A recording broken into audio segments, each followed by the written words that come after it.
I am live, it says, but I bet I'm not yet. I'm sure Says you not. are. Where do you see that at? Up in the corner. Oh, I tried. You can see that. Oh yeah, it says I are. Yeah, I see that. Now we Now we are. now we are live. Good Good morning, morning. Good everybody. morning. Howdy. Howdy, all.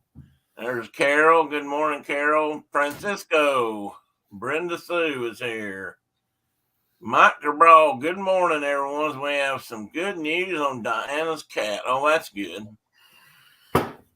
Wait till everybody's here. Morning. I guess that's everybody. I thought I missed somebody. Doop, doop, doop, doop. I didn't know she had a cat other than the two basset hounds. I saw a funny video yesterday where two basset hounds and one of them was laying in this bed thing. And while they were laying there, the other one just decided to move in and he wanted to lay there too. And so he just laid down on top of the other one and just, kind of wallered around. Both of them just laid there. She don't have a cat. I don't have a. Well, now that okay. Yeah. I'm obviously I don't understand. Now that don't make no sense. I'm sure Mike will explain here in a minute.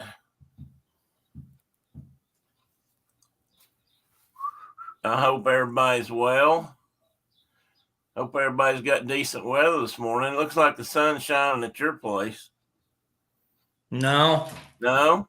No, it's 100% overcast.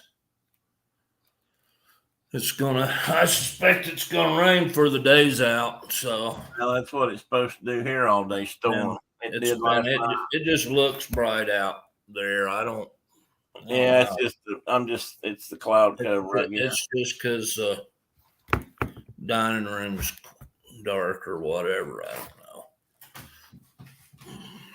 Well, while we're sitting here talking, tell everybody about your cowboy adventures last week. Did you Brandon? Huh? Brandon And rounding them up or whatever you did. Gathering cows. Well, I gathered cows and branded. It's that time of year. Lots of babies. Yeah. How many did they end up having? Do you know? I don't.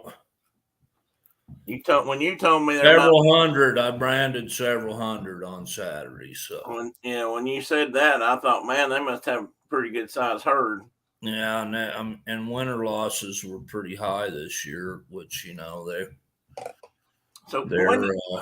they always feel guilty when they have a bad winter and they lose calves. But I mean, that's what happens when you got 10 feet of snow everywhere. You can't get them in, and they're not likely to be able to do that. They don't know when they're dropping them everywhere. They couldn't get. Heck, those cattle couldn't even. They typically winter down on the river bottom in the willows, and the snow was so deep they couldn't hardly get around in there, and they ended up having calves out in the open. And it's tough. It was tough. Yeah, I'm gonna come back to that in a minute. Mike said their son is off to cadet camp, so it's kind of quiet around there. I bet it is. You get a little practice for empty nesting a few years to come. I remember this cat now. She said we had a feral cat we've been trying to catch. Been living under our porch for 4 years, and we finally got him. Hey, Dave, welcome in. Adventures by D has joined us. I saw you just a second ago and forgot to say howdy, or I hadn't got to it yet. So what are you going to do with him now that you've caught him? Mike, did she take all the red off your candy? Because you were going to tell us about that. Good morning, Tina. Did she do what? Take all the red off his candy. Take the red off his candy. You've heard that before, surely. I don't think I have. Have you not? I don't think I've ever heard that. I must have picked that up somewhere else along the road. Man.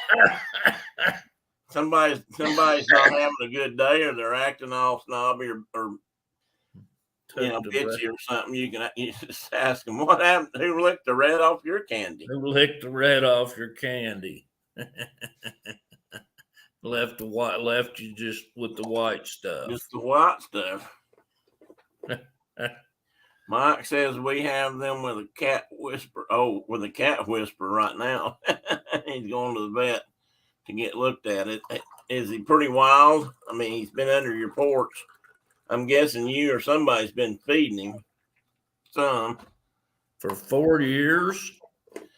Yeah, I mean, somebody's bound to be if he's been under there that long. He's gonna be wild as a Ninja Turtle. Petting a bobcat. When I was trapping. What, my screen just went black. Mine didn't. I still see you. Well, looks like all the connections are connected. So. Can you not see it?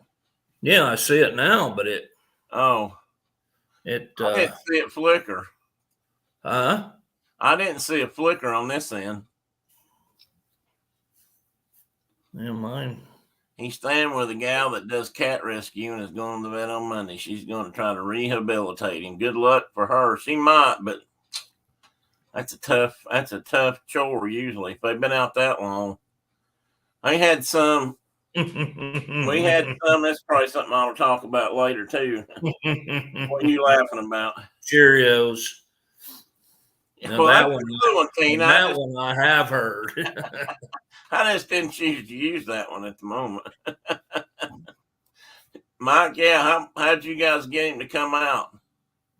He got dumped in our back lane and decided to live under our paw. Okay, that's how he got there. He takes down crows and pigeons out of the sky some days. It's like National Geographic's. Oh, I'd love to see that if he was taking down pigeons and crows. Well, crows maybe not so much, but pigeons, that'd be interesting. Must be a big old beefy cat to take a crow down. Yeah, no kidding. I can see him taking a pigeon. They're kind of mournful anyway, but she's done pretty good with him already. Well, that's good. He's probably not completely. I mean, he probably came from a house to begin with.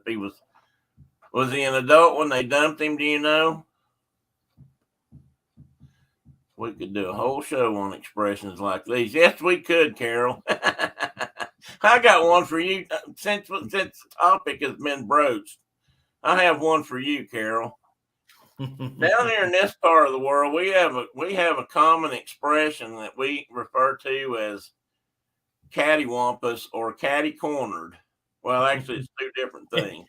Cattywampus, which derives from wampus cat. Well, true, but yeah.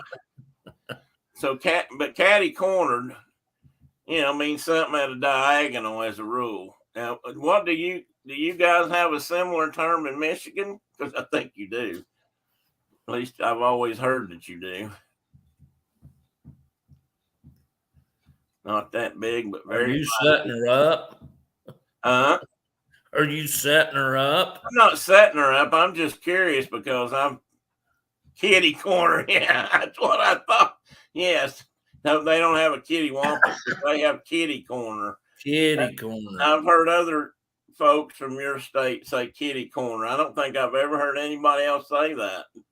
Did you guys use catty cornered in Ohio, Mark, that you recall when you were there? Well, I wasn't there that long, but yeah, you're from Tennessee. We always said cattywampus or catty, Yeah. But the part of Ohio I was in is barely not Kentucky, so it's. Well, that's true. So you should have been catty cornered. We were catty cornered and cattywampus and. Well, if he was full grown when they dumped him, though, that means he'd probably been accustomed to people for that long. So he's probably not that far gone. Tina McNeil said, my mom used cattywampus. She was from Philadelphia.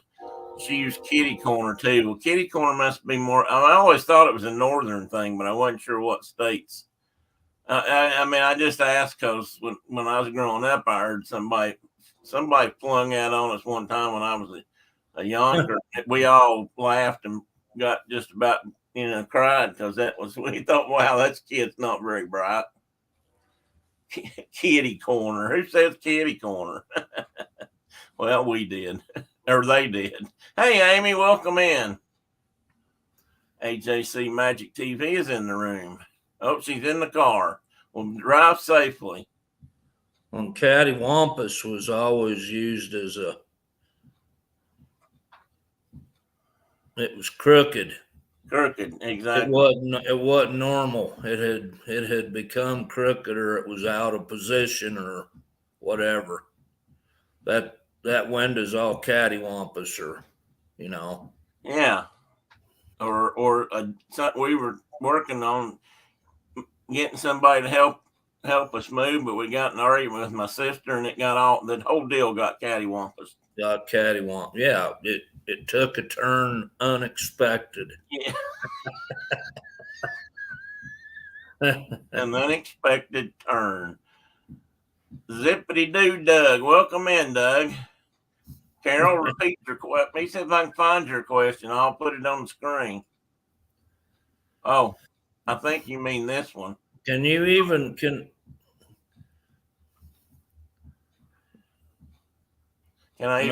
even gonna know what zippity doo dah is pretty soon. Well, that could be true. I think this is the question. Carol, is that the question you want asking?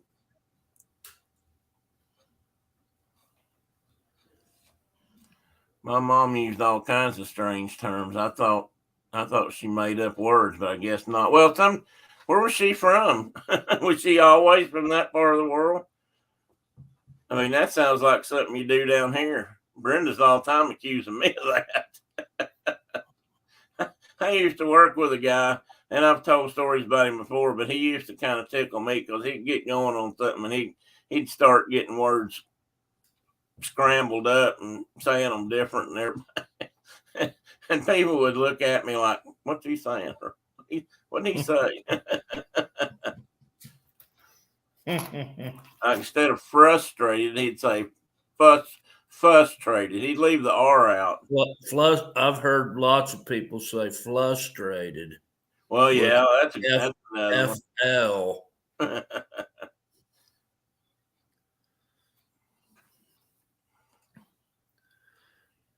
I've also heard a lot of people say library, which suggests they didn't spend much time in one. Is that spelled LIB? Yeah, LIBARY. Yeah. I got to take this book back to the library. Library. All right, Diana is giving us an explanation. Long story, but he came out all the time. We built him an insulated house with heat for the winter. Well, good for you. But we put tarp. A trap. They were stopped feeding him, baited with smelly food and catnip. Oh, that's cheating. Catnip's cheating. Cheater. If it was good catnip, I could. That'd be good though. That would have calmed him down too, or maybe. Usually it does.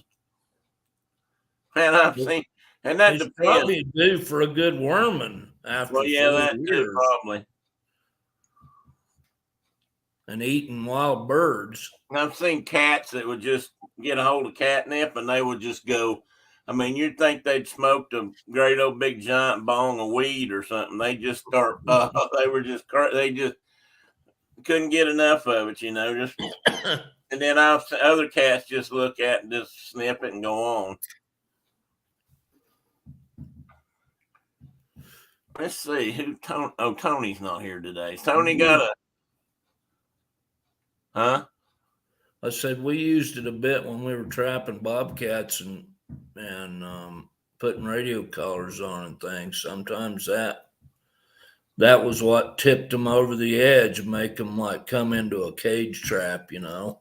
Really? They like, well, it makes sense, I guess. So I wonder what it is about catnip and felines that makes the difference. Because I I don't can't know. think of a dog nip. I've never heard of anything that really. Of course, maybe you could put out a dead horse carcass. That seems to attract them. That works real well. Hey, John, welcome in. Surf Bum is with us. Great fishing this morning. He's hurting his arm. Oh, poor thing. His arms hurt. Oh, He man. caught so many his arms hurt. That's what we call poor mouthing down this way, John. We're feeling very sorry for you. Yeah, There I'm goes feeling my terrible. dumb screen again. What is going on? Your plug ain't coming loose, is it? Well, I'm looking.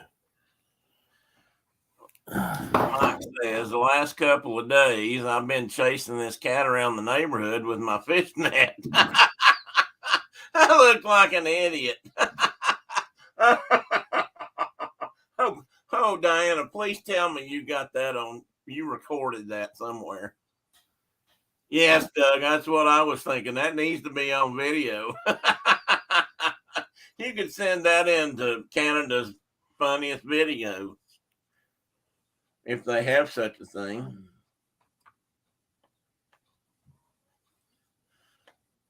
I don't know why it is. Is it still blacked out? No, it's back on now, but it's like it's going to sleep and just turning off. Probably getting ready to go join its brethren wherever dead computers go. China. Or India, where little kids take them apart. I got in the mail yesterday. Uh-oh. It's signed by the maker, too. Looky there. That's pretty cool. Yeah, this is one of those limited edition Forged in War things that CRKT was doing with local builders. Well, from different places, but this guy just lives in North Kukri? Kukri, yes. And this was one of his knife designs, and CRKT builds it or took it up and produced it. He makes handmade ones that I can't afford out of Damascus and that kind of thing. I'd love to have one of them, but he makes this and a couple other designs that he made. But I had a chance to buy one directly from him, just kind of off out of the blue one day, and I thought, man, I don't want to pass that up. I was trying to get the whole set of those because money from that goes to vet causes, and I just thought, hell, that's a good way for me to scratch my Jones and him to get out of the vets to get some money out of it. Diana says there's no video. Oh, wait a minute. Let's see. Let me back up. Mike said the cat was so smart he would go into a gated backyard where I couldn't get him. So I thought he was going through. I would go to the other side of the gated yard. I'd look over and I missed. I think there's more coming. The fancy's on the other side now. He knows I can't go through that yard. Cats are smart. No video, but it was hilarious. Mike hiding behind trees with a fish net. Nobody came after Mike with a big fish net, did they? That happens sometimes. And usually they have a nice white coat they pass out. He's literally staring at me, licking his paws through the chain links where I can't reach him. That's why some people hate cats. Carol says my kids used to eat catnip from an herb garden every summer without my knowledge. Well, did they exhibit any unusual behavior, Carol? That'd be my question. Carol says, Diana says that's funny. Diana, you have to get pictures and say, yeah, I almost would say reenact that whole thing and video at this time, but there's a good chance if Mike got out there and did it again, that the second time they would be waiting on him. I'd like to have seen that though. I won't lie.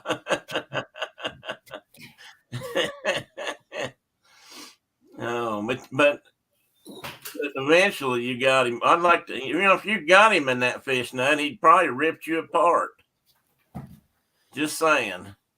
We had a bunch of feral cats at a site I was working for UT where we were live trapping small mammals, and sometimes my traps were getting raided. And the guy that ran the arboretum where I was working, forester guy, he said he knew they had a feral cat problem, so he was trying to trap some of them to remove them and try to do something with them. But he warned me. He said if you come up on one of my live traps and there's one in it, he said don't pick it up. He said if your fingers go through the cage, he said, or just picking it up, he said those things will rip you up. They'll tear your fingers off. He said, I had one get hit. He'd had one get a hold of him by the gloves and wouldn't let go. And he said, just leave them. I'll come get them later. I never ran into one. I had a few traps got messed up, but I never caught a feral cat. Mike says his neighbor came out of his house and asked me if I was all right in the head.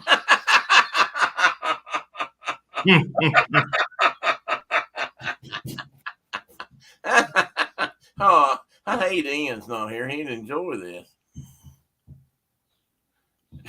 Carol said, so far she can tell the kids all turned out okay. Well, that's good. I would tell you something I tried as a young man, but I probably shouldn't. Oh, hell, why not? It was all, when I was growing up, it was in the 70s and late 60s when, marijuana was becoming all the rage, but we weren't doing that. But somebody told us we smoked catnip, it'd be the same thing. I don't know that it ever worked. There's Dave. I only tried it once. There's Dave Cantrell. Good morning, sir. You just missed all the cat chasing stories with Mike out in the fishnet in his underwear. It's a good thing our neighbor knew that we were doing. Otherwise, I'm sure the police would have been called out for a wellness check.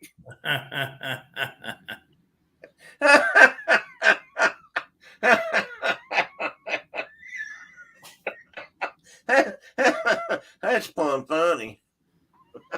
Smoking catnip. Well, we were kind of young and dumb. That's all I'm going to say about that. I have enough to like two-legged cats at work.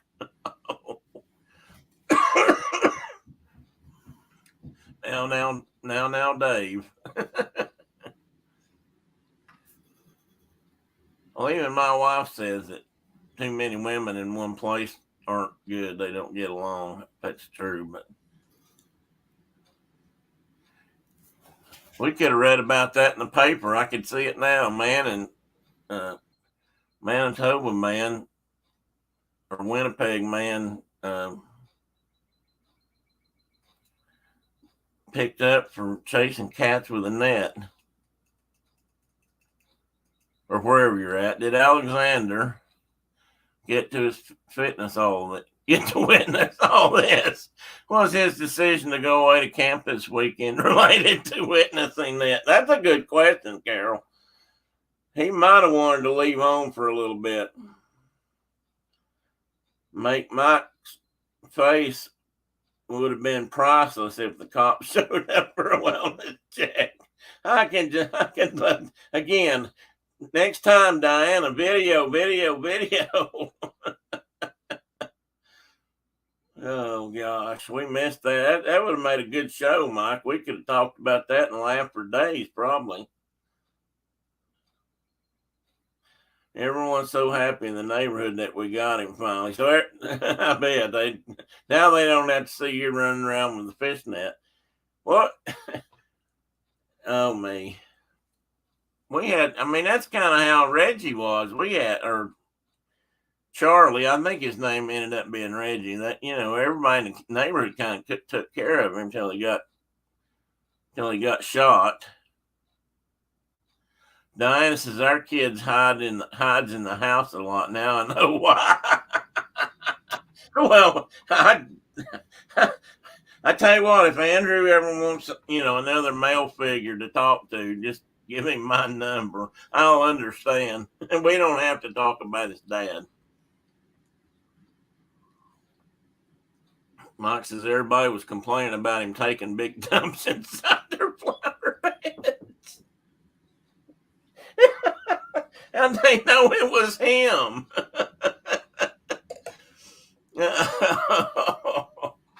Oh, man, you hearing all this, Teddy? Teddy says that poor cat, he's just going to ignore all this. Oh, my goodness. Thank you, Mike. That might be the funniest thing I've heard all day. Roscoe Mothership, welcome in. Thanks for saying hi.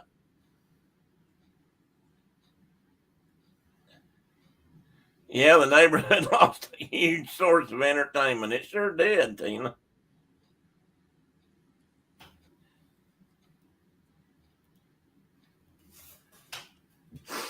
Oh, me. Let's see here. What time is it? And yeah, I'm going to get started here. I got this could be fun and might even be funny to talk about. This we'll see. Or maybe it's just going to be funny for me and Mark. That's possible. We can certainly laugh at ourselves the rest of the morning. That's quite possible. All right. What are we going to talk about today? Well, Mark and I've had this discussion for quite some time about, talking about the crazy things we did as kids and then survived to tell about them. While today's kids seem to be, everybody's so worried about them getting hurt and everything all the time. So we just thought we'd talk about a few of those things. Last time I started down this path, I broke into the whole car seat thing, and somehow I got drugged down into a rabbit hole of my own making, mind you. I think it was like a big drain. It just swirled me down in there like a toilet. And anyway, the history of the car seat. I'm not sure how I did what happened there. Anyway, grab your coffee and find you a sit down spot and let's chat. Let's palaver for a bit. This is like a song. I guess this was a cover of some sheet music, and it's called "The Grapevine Swing." It says in the Dale. I didn't see that part. My Dale was usually the side of a hill or the bank of a creek. And our grapevines didn't look like that. And normally, while I have sat on them and rock, normally that's not how they worked. No, you chop them off at the ground and they work like a Tarzan vine. Exactly. But first, a word from our sponsor. Please consider hitting the like button. Subscribe to the channel if it's something you'd like to do. And please leave a comment. Apparently, these things help YouTube promote the channel, which I'm sure they'll never do anyway. So to start this off, though, I wanted to take a brief glimpse backwards. Oh, actually, I have two things. First off, I wanted to talk about this gentleman for a moment. We lost if you're a Cowboy fan this week, we lost a big hero, Superman kind of figure named Mr. Larry Mahan. He died Sunday morning, I believe.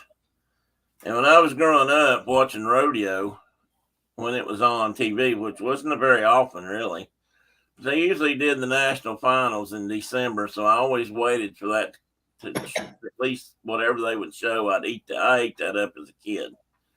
I think I had the cowboy fever too, even though I didn't live in cowboy land. my mom's got several pictures of me wearing a 6-gun and a hat. But Larry Mahan was a name and a person that I recognized really soon or really quickly after I started watching rodeo, professional rodeo on TV and whatnot, as being somebody special. At that time, he was like Superman. He was winning a lot. He was just really good, and he was just a regular old cowboy kind of guy. And he became somewhat of a hero and somewhat of an icon to a whole generation of young cowboys that were growing up to ride rodeo and do that sort of thing. And he was world champion bull riding. He was the world champion bull rider for 65 and 67. He was professionally active for 20 years, which is pretty good for that sport. He was 6-time PRCA all-around champion, which at that time nobody was even close to. He went into the Pro Rodeo Hall of Fame in 79, and then he was on TV and did some other stuff for another 6 years. And he was actually still, if I understand correctly, up until he got sick, and he did have cancer, unfortunately. But apparently he was still doing cutting horse work and competing in competitions like, I don't know, like, I don't know what they call them, but in the motorsport, and that's him there in the bottom. I don't know what side.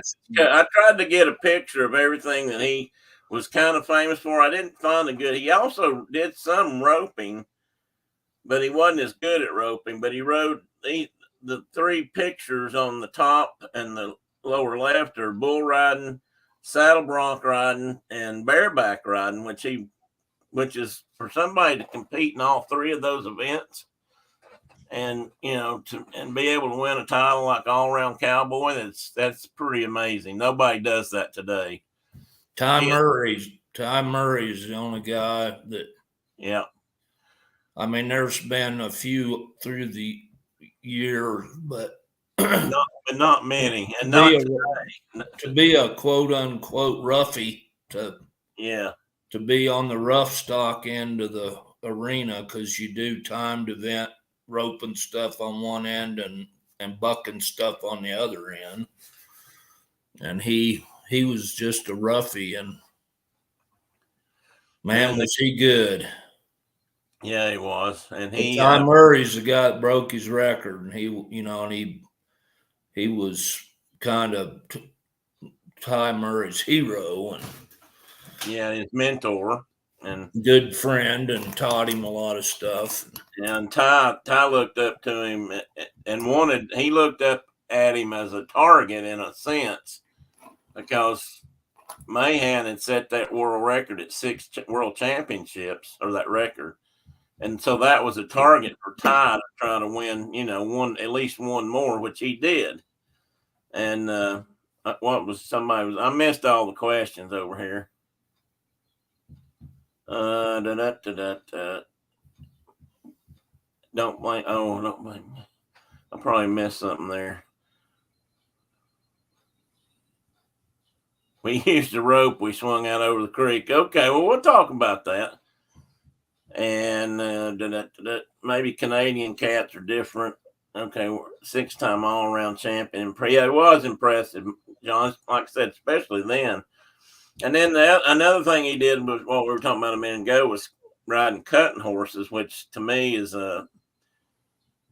if you've never seen a cutting horse work, you ought to go online, type in cutting horse events or something in YouTube and watch the events. I mean, it's kind of like a horse that thinks it's a border collie in a way, and a good cutting horse just knows what to do. Now, there's a man on his back, and I suppose at some point there's some direction given, but a lot of times they're kind of on their own, are they not, Mark? I mean, they learn to react and do kind of what you want them to do, And Yeah, and some of them just kind of have that natural ability.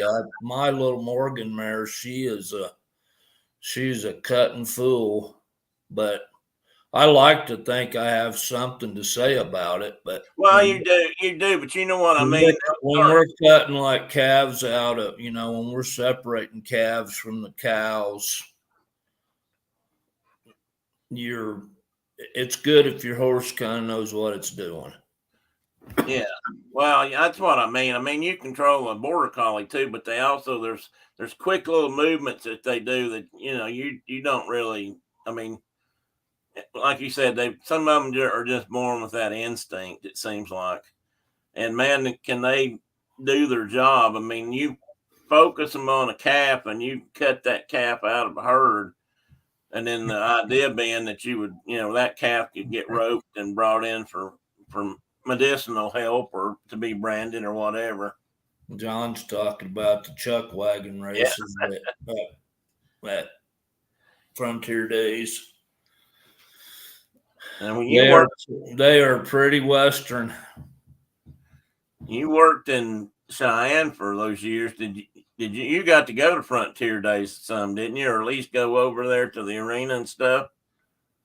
Well, I was over at the arena all the time dealing with nuisance wildlife or whatever, but I avoided town like the plague when it was. Well, that's true. They had a great big parking area over by the Y-Dot shop, which was just across the road from my office, and I'd get to see all those people in their Bermuda shorts and sandals with a big old tall crown cowboy hat with a dead chicken on the front of it, going to see the rodeo. Yeah. Yeah, I know what you mean. And I passed one of them on the sidewalk one day, and I'm like, "What are you entered in?" And what they say, he didn't have a clue what I was talking about. Oh, I bet. Well, Mike, that might be fun. Hope your wife or nobody's allergic to horses. That I had to be careful when I used to ride with Mark and his dad, or his dad, some up in the mountains, and I grew up riding horses, but Brenda can't get around them or couldn't. We hadn't tried it in a few years. I came home one night from work and her eyes looked like they were just about to pop out of her skull. She'd gone horseback riding that afternoon after work with somebody and had a really nasty allergic reaction. I have a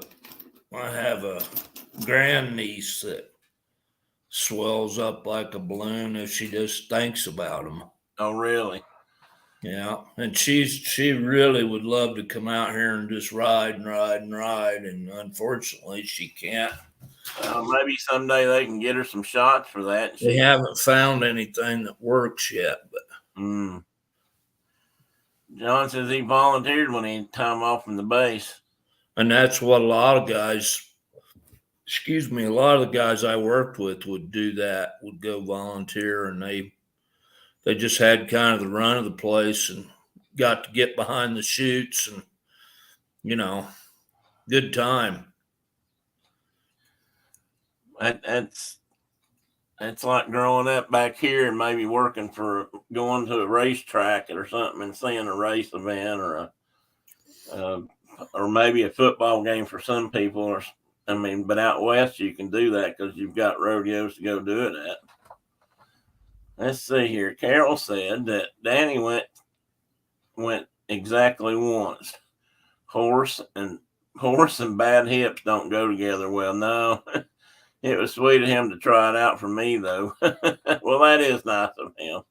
I'll tell you one thing: if you've heard the term saddle sore, if you're not used to riding, and you go out and spend a long day in the saddle for the first time in maybe a couple of years or something, you're going to pay for it. Because I've never been so sore in my life as I was one time when I went riding with your dad up in the mountains, and we were going for like 8 or 10 hours, up there riding in Dix Creek, and we got back and I didn't think nothing of it, but boy, the next morning I couldn't hardly. You couldn't walk. Couldn't walk.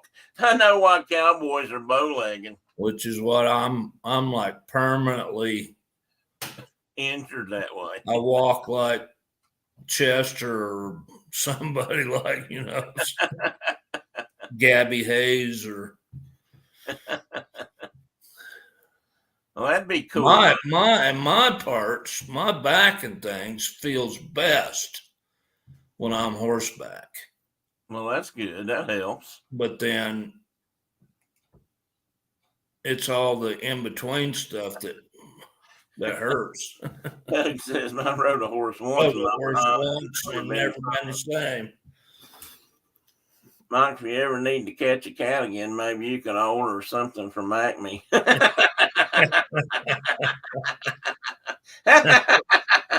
And please film the action.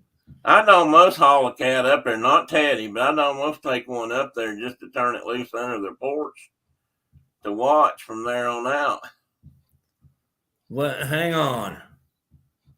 Go back up. Which one? Go back up. You got to go at least one more higher. Go up, up, up, up, up, up, up. Now I can't see it. What was it? I'll move it. Hang on, maybe I can move it on my own accord here. I can. See if you can click on it. You probably can. Make it turn blue. Mike said they always wanted to buy a ranch. Yeah. And Diana says that was your dream.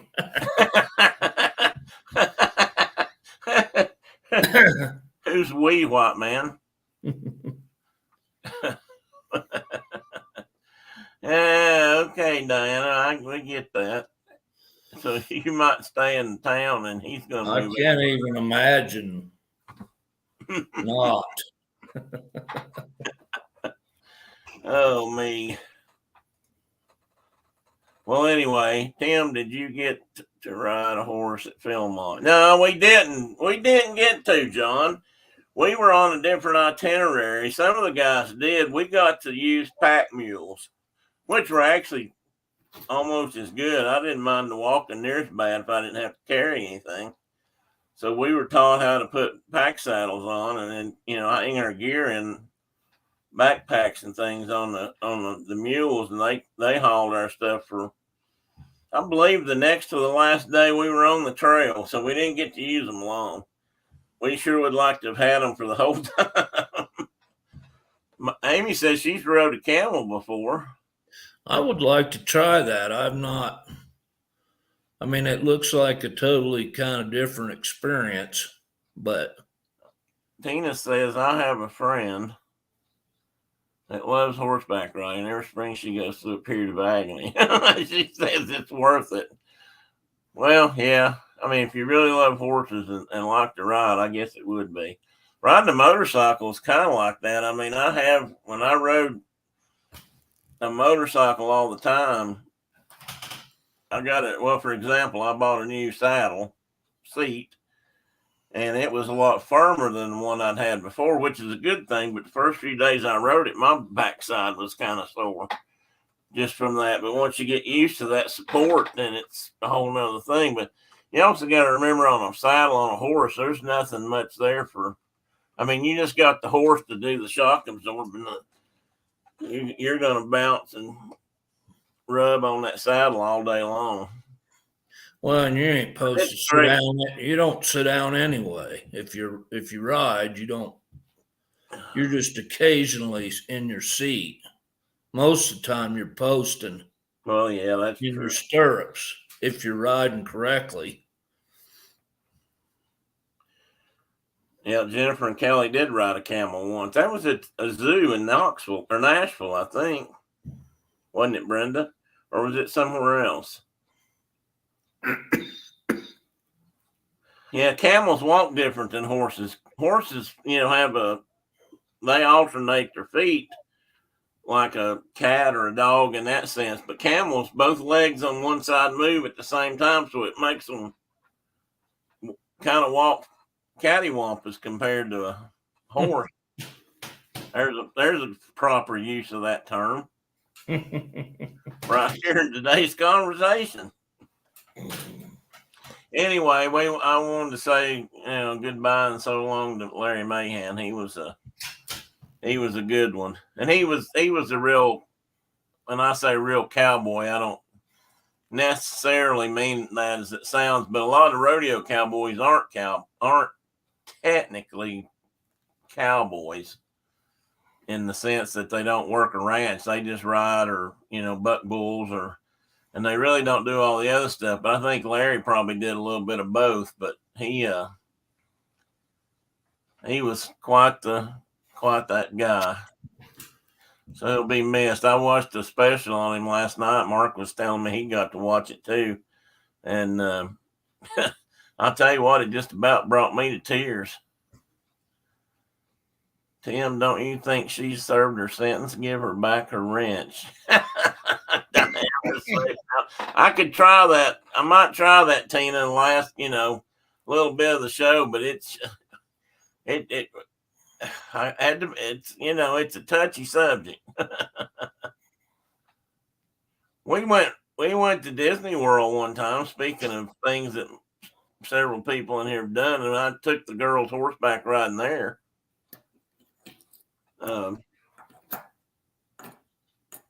That's just something I'd always wanted to do down there. And Jennifer and I didn't take the girls, I guess. I guess it's just Jennifer and I. Tina, it was dangerous in my hand. That's okay. Yeah, anything's dangerous in her hand, or can be. So anyway, I'll farewell to Larry, and hope all of his ponies ride good when he gets there. Now, the big news is the history of the seatbelt is today. Oh no! Jiminy Christ!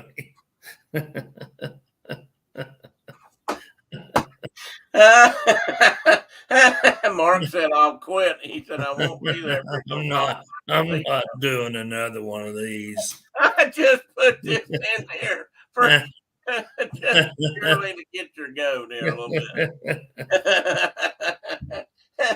I did think it was interesting, though, that a Volvo engineer kind of created the seatbelts, which really doesn't surprise me since they've always been known as a safety car. And they got that test dummy over there testing them out. The only reason I put this last picture here on the right was because those folded seatbelts, I never knew why we did that, but in our airplanes, when we get out or when we finish maintenance on them, we always folded the seatbelts like that. I never knew why, and I still don't know why. But that was going to be the question. You don't even have the answer. Why they're crossed? Yeah. No, I don't know. I was looking it up actually, and it just mentioned that aircraft seatbelts are often crossed, and I'm thinking, well, why? Why? Because I've never known why. That's just to make them where they're neat. I suppose, but I put them like I've done that for years. I did that for years at work. Okay, let's see here. Giving kids new opportunities is what parents are supposed to do. Brenda, and then Carol said, Brenda, I agree. Physical presents are nice, but experiences are far more valuable and the memories last forever. That's right, Carol. Why not? There's a bucket full of fun to be had with seatbelt. Thank you, Tina.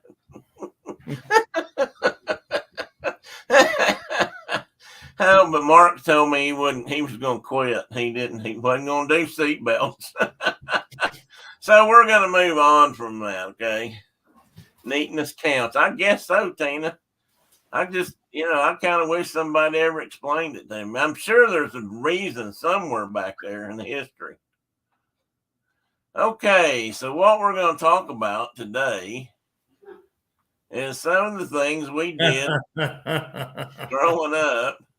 There's a tobacco knife and a spear. And a spear. Yes, sir. And these are some of the things that we did and survived, at least country kids. I can't say everybody did this, but I did a lot of them. Mark did a lot of them. These things weren't dangerous in our eyes, but they did leave bruises, cuts, and scrapes, and the occasional broken bones. And yes, they did, or smashed fingers. That's a story I've got. And on occasion, the rare butt whooping, that's kind of where the matches come in down here at the bottom. That's my story. I have to own that one. We had a wet, rainy day. I don't know how old I was, not very old, 7 or 8, and a soggy, wet day. And we went in the barn and built us a little warm-up fire. Oh, no. In the barn. And the barn was smoking. I bet it was. And it led to the ladder. Oh, did it? Oh, you bet it did. Never lit a fire in the barn ever again. I cleared a spot.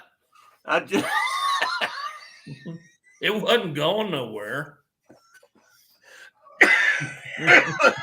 Cleared a spot. Oh, I about spit coffee all over my keyboard. That reminds me of the story of Andy Griffith and Opie, when Opie was the keeper of the flame. Oh, it was yeah, and that's probably where I actually saw the idea. He had to carry the matches and the candles. He was He the says, keeper of the flame. was there a barn to light a fire in ever again? Well, it sounds like the barn survived, didn't it, Mark? Oh, yeah. It wasn't injured at all. Probably just so the next person didn't have to search for them. Unlike the perpetrator, he got injured a little bit over the deal. At least his pride got dusted off. Oh, my mama used to. She'd deny this. If she was here today, she'd probably deny this. God rest her soul. But she used to make me go get my own switches. And there ain't much worse than making a kid go get his own switch. And it better be a good one, or you got to go back. You go back. Yeah. You didn't want to get one too big because she just might club you to death. And you didn't want to get one that didn't work because you would be going back for another one. Worst thing in the world we ever had, I think, was a house that had forsythia bushes, or ever how you say it, because they had real limber, long switches. Well, he had one of those weeping willows. Oh, no. That's like a bullwhip.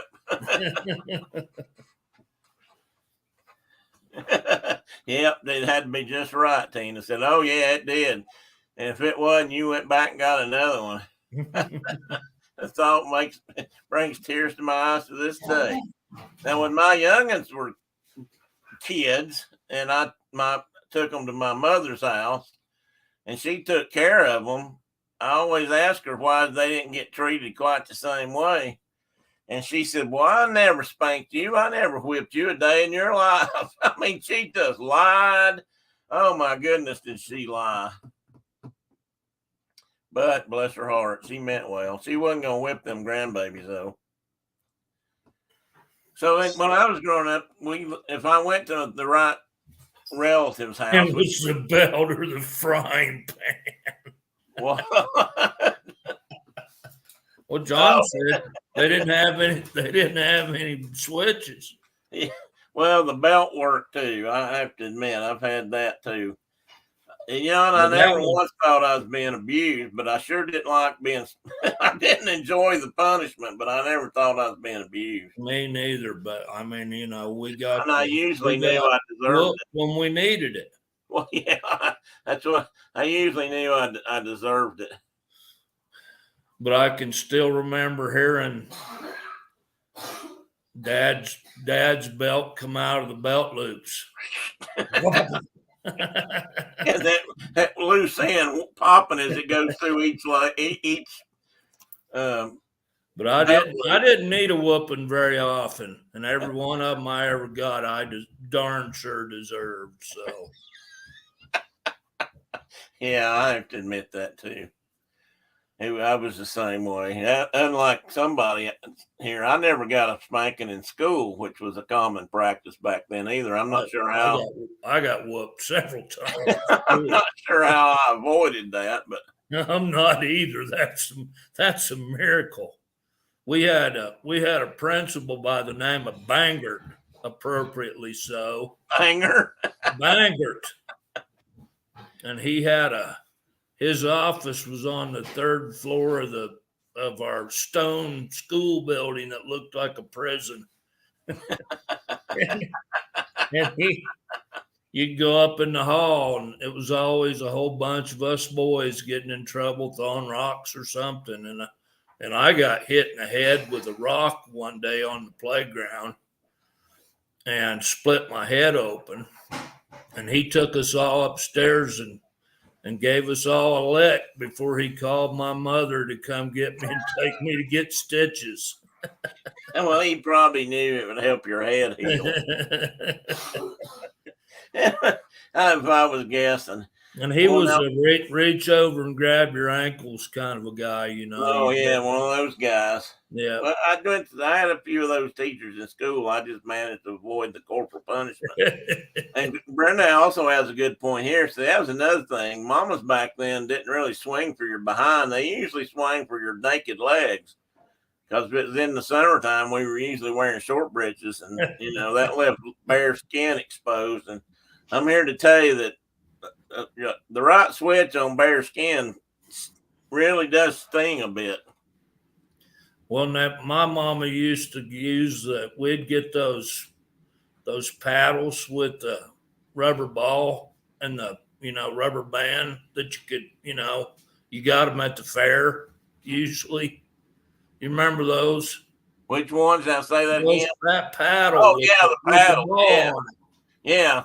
And those you broke the rubber band like within 30 seconds of getting home, and then my mother would put those up on top of the refrigerator. Keep them for later. In a handy location. Some mamas kept them handy in several locations, if you know what I mean. Hey, Chris, welcome in. Onyx Blue Nose is here. But that's kind of some of the stuff we survived that they don't do much anymore. No, they don't talk about it much either. Most of them won't admit it because I guess they're worried about the statute of limitations. Yeah. Bolo paddles or Bobo paddles? I've heard them called both, I think, Carol. I was going to say something. Onyx is the name of a killer whale that was born. He'd have to explain that to you, but he kept up with that one when it was born. They were tracking them. Chris is an avid fan of the follower, I guess you could say, of orcas, and had tried to go to Norway to swim with the orcas a year or two ago. I don't know if he's still trying or not, but I hope he gets to go someday. Anyway, these are the things. I've got the barn on there because of things like Mark just mentioned. But there was other activities you could do in a barn. We built dams every year in the creek. We would build a dam or two just so we had what we thought was a better swimming hole. But rarely were they ever deeper than up to about your knees because they just, we didn't have that kind of creeks. We didn't have any deep creeks. They weren't like that one behind my house in Stewart Creek. That would have been, wouldn't that have been cool to have that? What a swimming hole. That thing was bottomless, it seemed like in some places. Well, I remember when you rolled the canoe over. Well, yeah. And it darn sure was bottomless in that spot. And that was right there where we launched. I know that hole was deep. I never did touch bottom in that hole. I tried a couple of times. That hole was over 10. I'm sure it was at least 10 feet deep. So that was a big old slow moving creek. It was interesting. That big old barn there reminds me of one of Joe McQueen's tobacco barns. Uh-huh. we had many misadventures associated with that particular structure, and we used to store the bottom of the barn was just a regular barn. It wasn't you didn't hang tobacco in the bottom. It was only up top and kind of in the loft area. And that's where he stored bundles of tobacco sticks. Yeah. And he needed those. So we had the hay mow open, and he had a wagon sitting there right in front of the door of the barn. And we were grabbing those bundles of sticks and throwing them out that hay mow onto the wagon.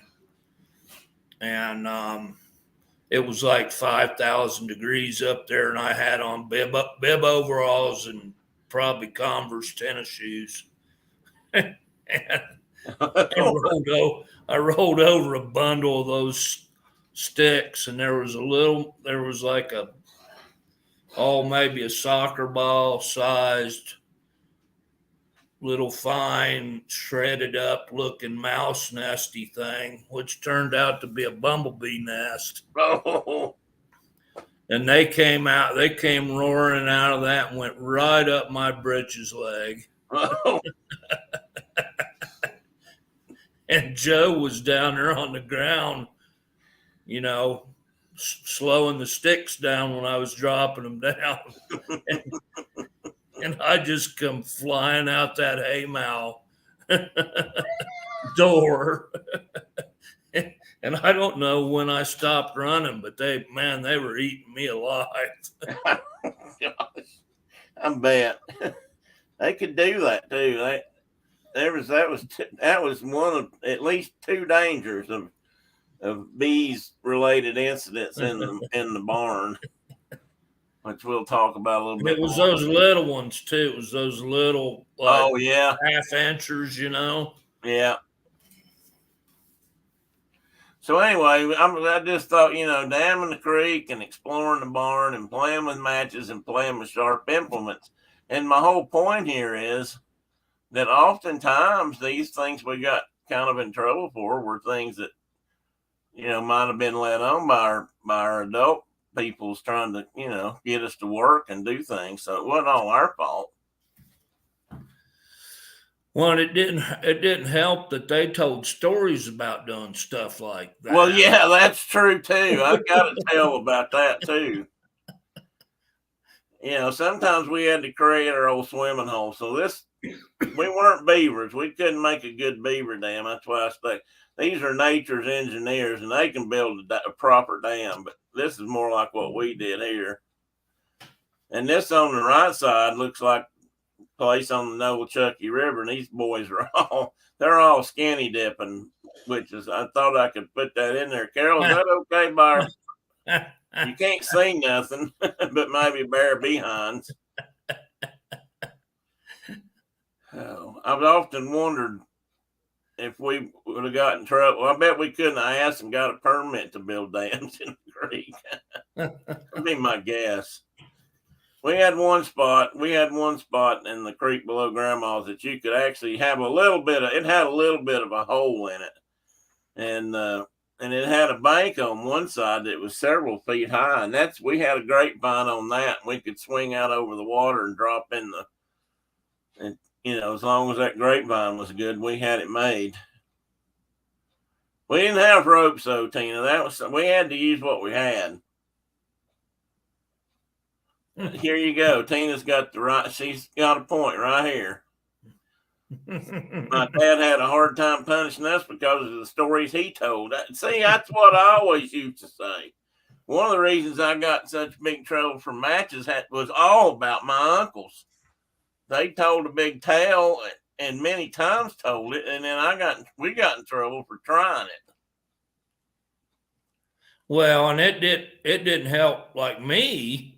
Given who Dad was, I could build fire with several methods. I didn't need matches at all.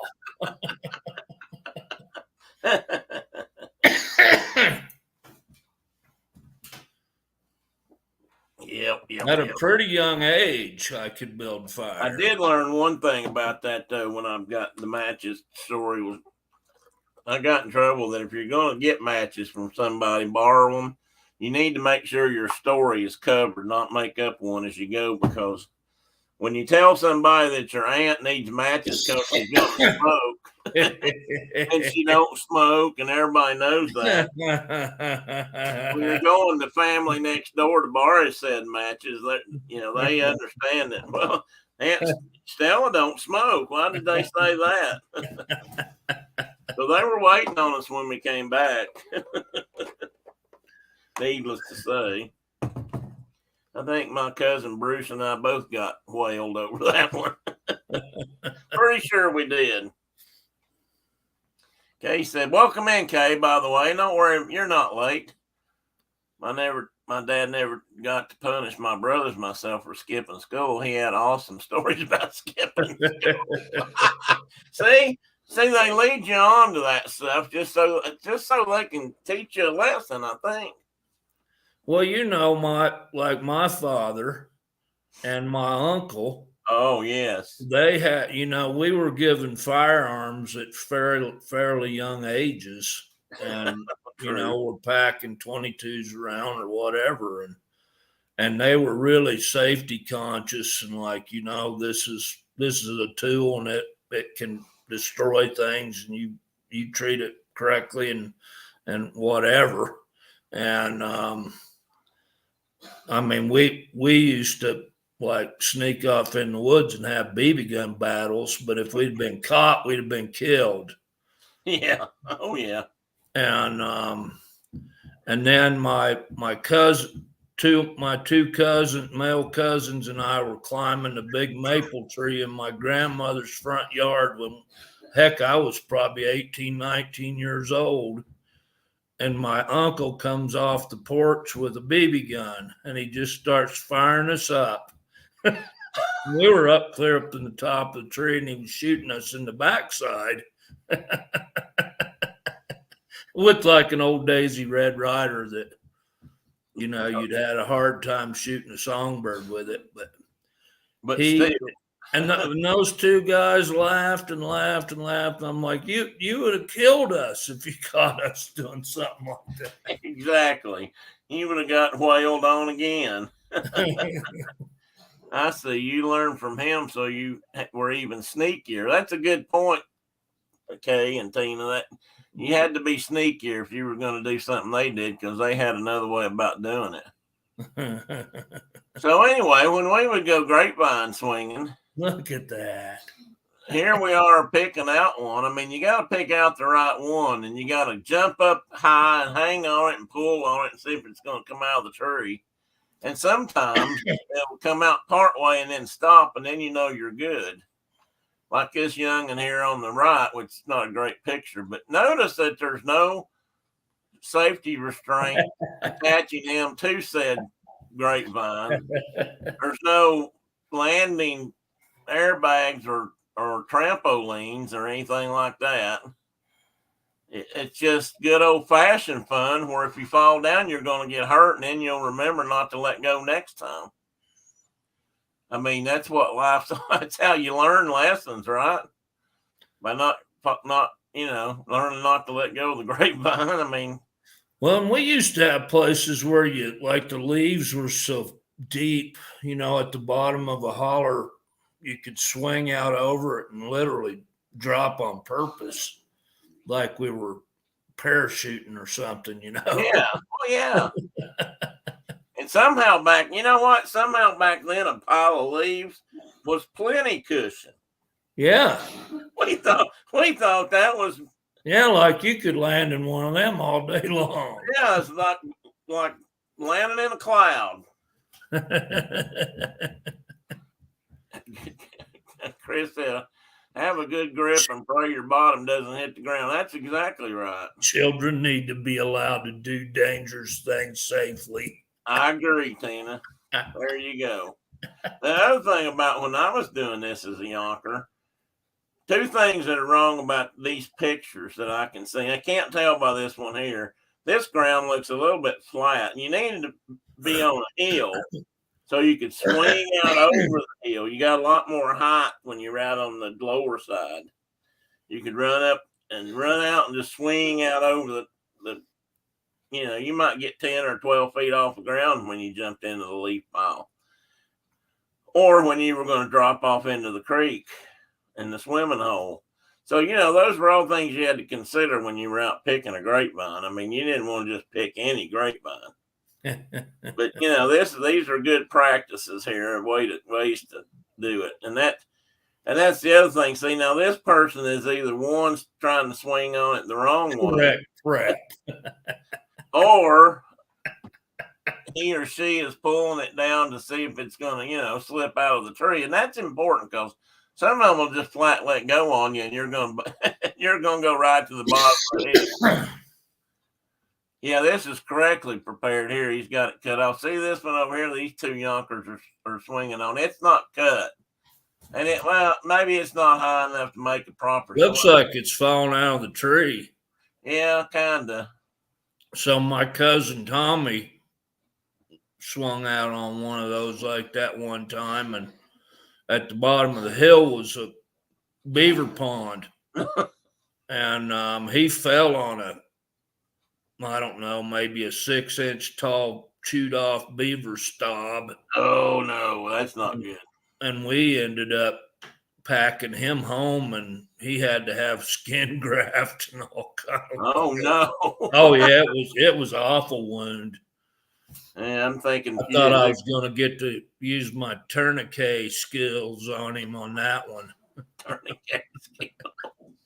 You've been watching Hatari too much. I've been watching Hatari, that Red Buttons guy. He talks about that tourniquet. But if you did proper prep, you Rhino horned the Indian. One of the best lines in cinema and cinematic history. The rhino got the Indian. You don't hear that very often. But you probably should have cut that stob off before you went swinging. Well, we did, it was hid in the leaves. You just didn't know it was there. Oh, well, okay. Yeah, that's a good point. What is Carol saying? Absolutely, Tina. My boys are really good at the dangerous things part of that. The safety part, not so much. Not so much. Tina says that's how they learn. That is indeed how they learn. We used to swing out over the creek, but not drop off. The creek wasn't deep enough. My dad and brother, they put up a rope. Well, I used a rope too, but growing up, it was a grapevine. Later in life, I've had people that hung ropes up. I've actually cut a few down too, but that's another story. We were supposed to remove them if they were placed on public ground because we didn't want somebody getting hurt. And then they decided we shouldn't cut them down.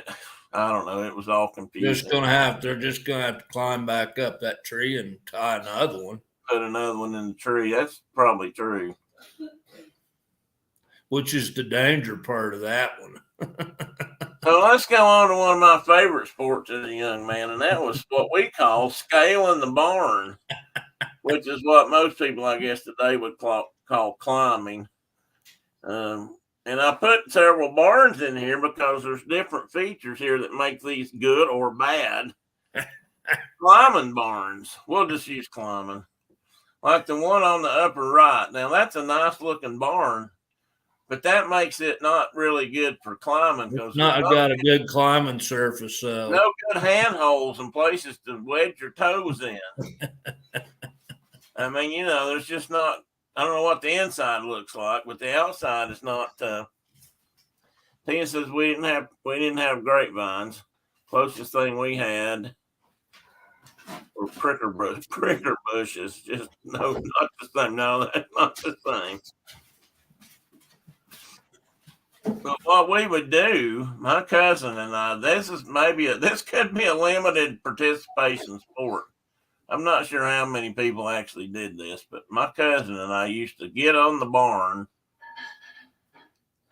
and we would climb outside the barn and start working our way around the sides, the vertical sides of the barn, 15 or 20 feet off the ground or so.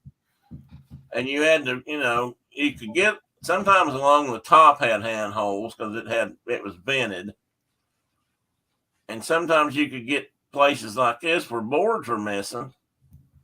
See, this barn right here is probably a really classical example of a proper climbing barn. Here's a couple more. This one right here with the gates in front of it and that red paint that probably should stay away. Now this one's got lots of toe holes and hand holes. You could get up in that, and the one on the right does too. And this upper one's actually a tobacco barn, so it's got climbing surfaces all around through here, but they're not as challenging as the straight wall. I mean, let's face it, it's so much more heroic to climb up this straight wall than it is just to climb up on these 2x4s here. I mean, come on. So much more heroic. And here, like I said, here's what we had growing up. And yeah, look what they give youngins now. This is what kids have today. Look at all this. They've got handholds, pre-made. They've got steps, ropes to hold them up. Safety ropes. They've even got special. Too easy, Tina said. Exactly. Too easy and too safe. It's just too safe. Right. It takes away the thrill. What do you have all over you? Uh-oh. Go on away from me. Somebody's been rolling in the horse again? Yeah, I think she just been out in the grass or something. For those that might not remember, Mark had a horse pass away this winter. And since it's all warmed up and everything, it's thawed out and has made the perfect spot for his dogs to roll now. Well, he's gone. He's gone. He's gone to a resting place, most of him anyway. Okay. But he sure left his essence. I bet there's a greasy spot out there. Place on the ground. So yeah. But now, see, this kid, he thinks this is hard, but if you put him out here on the side of this barn, if he made it up here to the top, I bet he'd be even more thrilled because look what a challenge compared to this. I mean, more thrilled. I was. Now I put this one in here because this is a bad barn.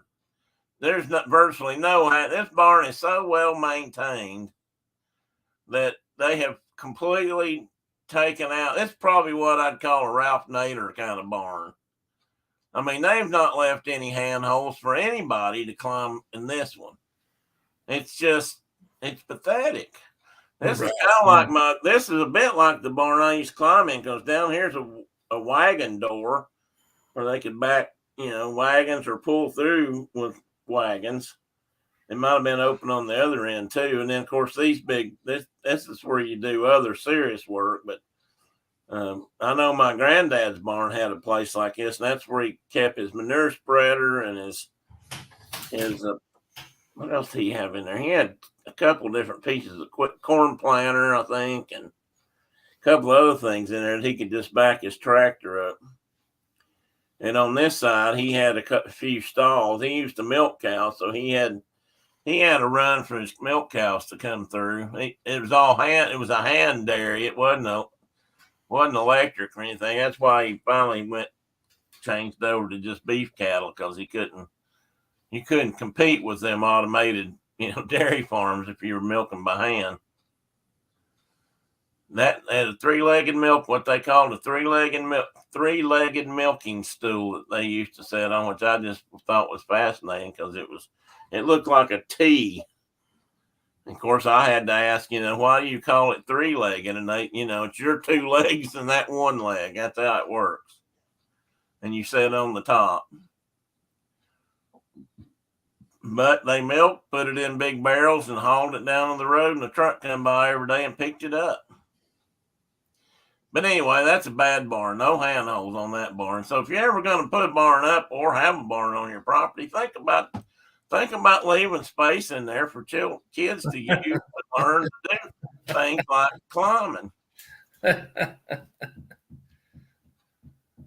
mean, if we had been growing up and we'd had something like this, I mean, we'd have been all over it, no doubt, but I'm not sure we would have had the same pleasure and satisfaction. I could be wrong. We darn sure would have used something like that. Well, yeah, we would have because they're there. I mean, but had we known what we were missing out on, I don't know. And here's an example of many handholds on this artificial wall and many handholds on this barn. I've already shown that picture once. I put too many in here same time. And look at all the opportunity you had to like get the tetanus. That Yeah. was my biggest fear as a child because every adult I knew said you're going to get the lockjaw and die because we were always cutting ourselves on nails or stepping on them or running them clear through your foot or cutting yourself on that sheet tin like that. Hey, Michelle, welcome in. Go ahead, Mark. Keep going. And it was always rusty, and we were always going to get the lockjaw and die. And I'll let you, I've heard that story more times in my life than I've got toes and fingers because that's how they scared us to walk away from that kind of stuff. That and quicksand. Quicksand was going to kill us all. Carol's talking to Michelle about Fun Stream. I fell asleep just after you added the fruit punch Kool-Aid. But I'll go back and watch it. I was watching part of that, and she was doing popcorn, and she put a Kool-Aid pie in the refrigerator. How'd that turn out? Because I like those kind of pies. I like most pies, though. You can tell by looking. Kay says her dad and uncles used to sneak out of the house by climbing out the second-story window, jumping from the roof to the garage to the top of the truck. They pushed the truck down the road and started.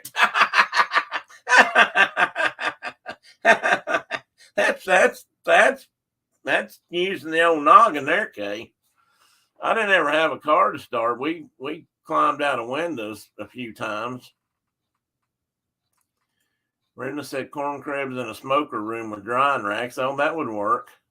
Because I saw Onyx say something about corn cribs to play in. And the last one was the gold medal around the barn climbing. That's true. Chris says we were told the same. We would run around barefoot. Yes, we did too a lot.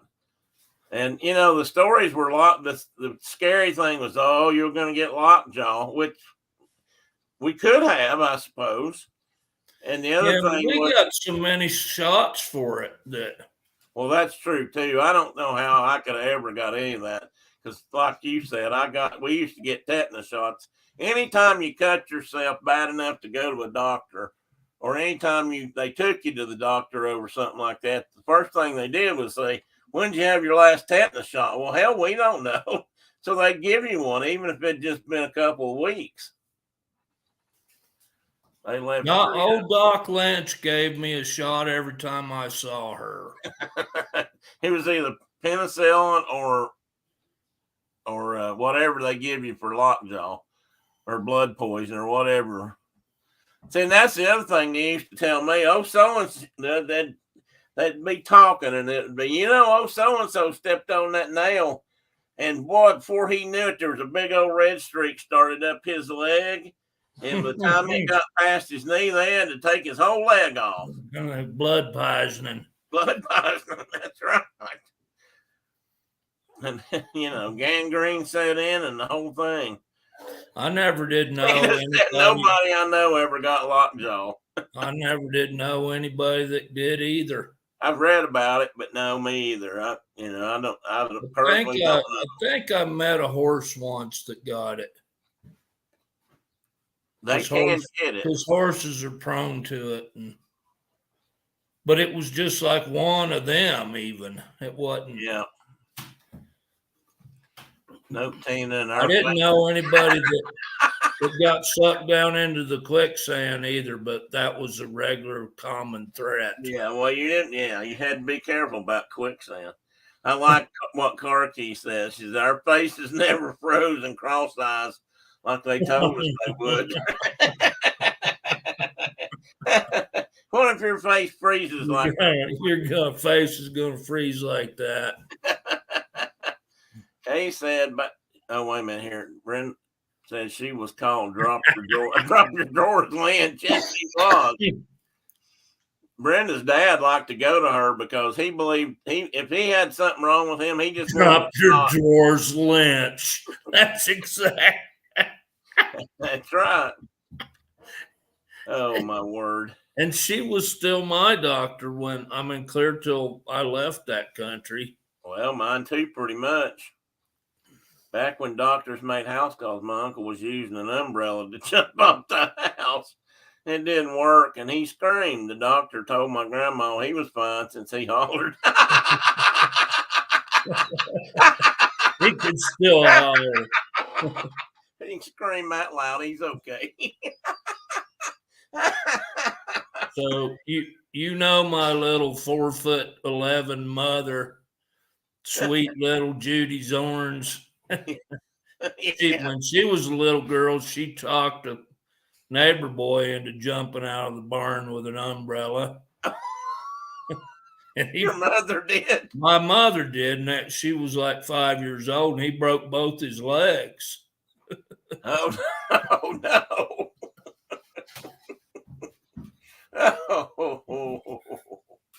Oh my goodness. But she wasn't always innocent. No, well, that's good to know. We used to like to throw stuff at the train. And I don't know why kids like to throw stuff at things, but we do. We did anyway. So, in the train up there ran on a ridge line just above my grandmother's house, and my uncles and aunts lived just down the road 100 yards and we were always up on that railroad track or up on that ridge or some ridge. And the train we could hear the train coming, and the train was like in a gorge almost down through there. Yeah, so they cut through the ridge. Yeah, we were it was just a little bit above the level of the cars, but so we were above that, and we'd get up there and chuck apples and green walnut hulls at the train or rocks or whatever we had, just because we could do it. And of course, if you didn't hit the caboose, back then they had cabooses, or the engine, you probably weren't going to hurt anything. It just bounced off. But for some reason, we thought that was great fun. And there was a rock up there at a certain spot, and we called it the bathtub rock. And it really did look like a bathtub. It had millions of years of erosion to form a perfect bathtub shape. And we were trying to run up to the bathtub rock one day because we heard the train coming. It was my closest cousin and I. We were the same age, and his older brother and sister. And we were trying to hightail. I don't know if my little brother was there or not. And we were all trying to get up to the bathtub rock for some reason to see the train. And we saw them every day. It wasn't like it was a new thing. And one of my cousins got up against a rusty barbed wire fence and just laid his whole cap open like a razor knife. And needless to say, that ruined the whole trip up the mountain up the ridge, because we didn't get to go to the train because he was bleeding out. And we had to take him back down to get him hauled down to the hospital to get stitches. He was such a wuss. I mean, if he was really dedicated, we could have tied that leg up and gone on that one train and then gone ahead and just put the tourniquet on him. And then we could have gone down the ridge and got him to the hospital later, I'm sure. But that's just one of them stories and things. Well, my wife and I were talking just last night about getting the wind knocked out of you. Oh, God, that hurts. I hate that. A buddy of mine and I were talking one day, and he goes, "You remember getting the wind knocked out of you?" And I was like, "Yeah, it seemed like it happened once a week." And he said, "Yeah, with me too." And he had three teenage boys at this point. And he goes, "I don't think any of the three of them has ever had the wind knocked out of them." once. And I'm like, well, that's just not, they're not living right. That's right. Dave, They I want haven't fallen out of enough trees or whatever.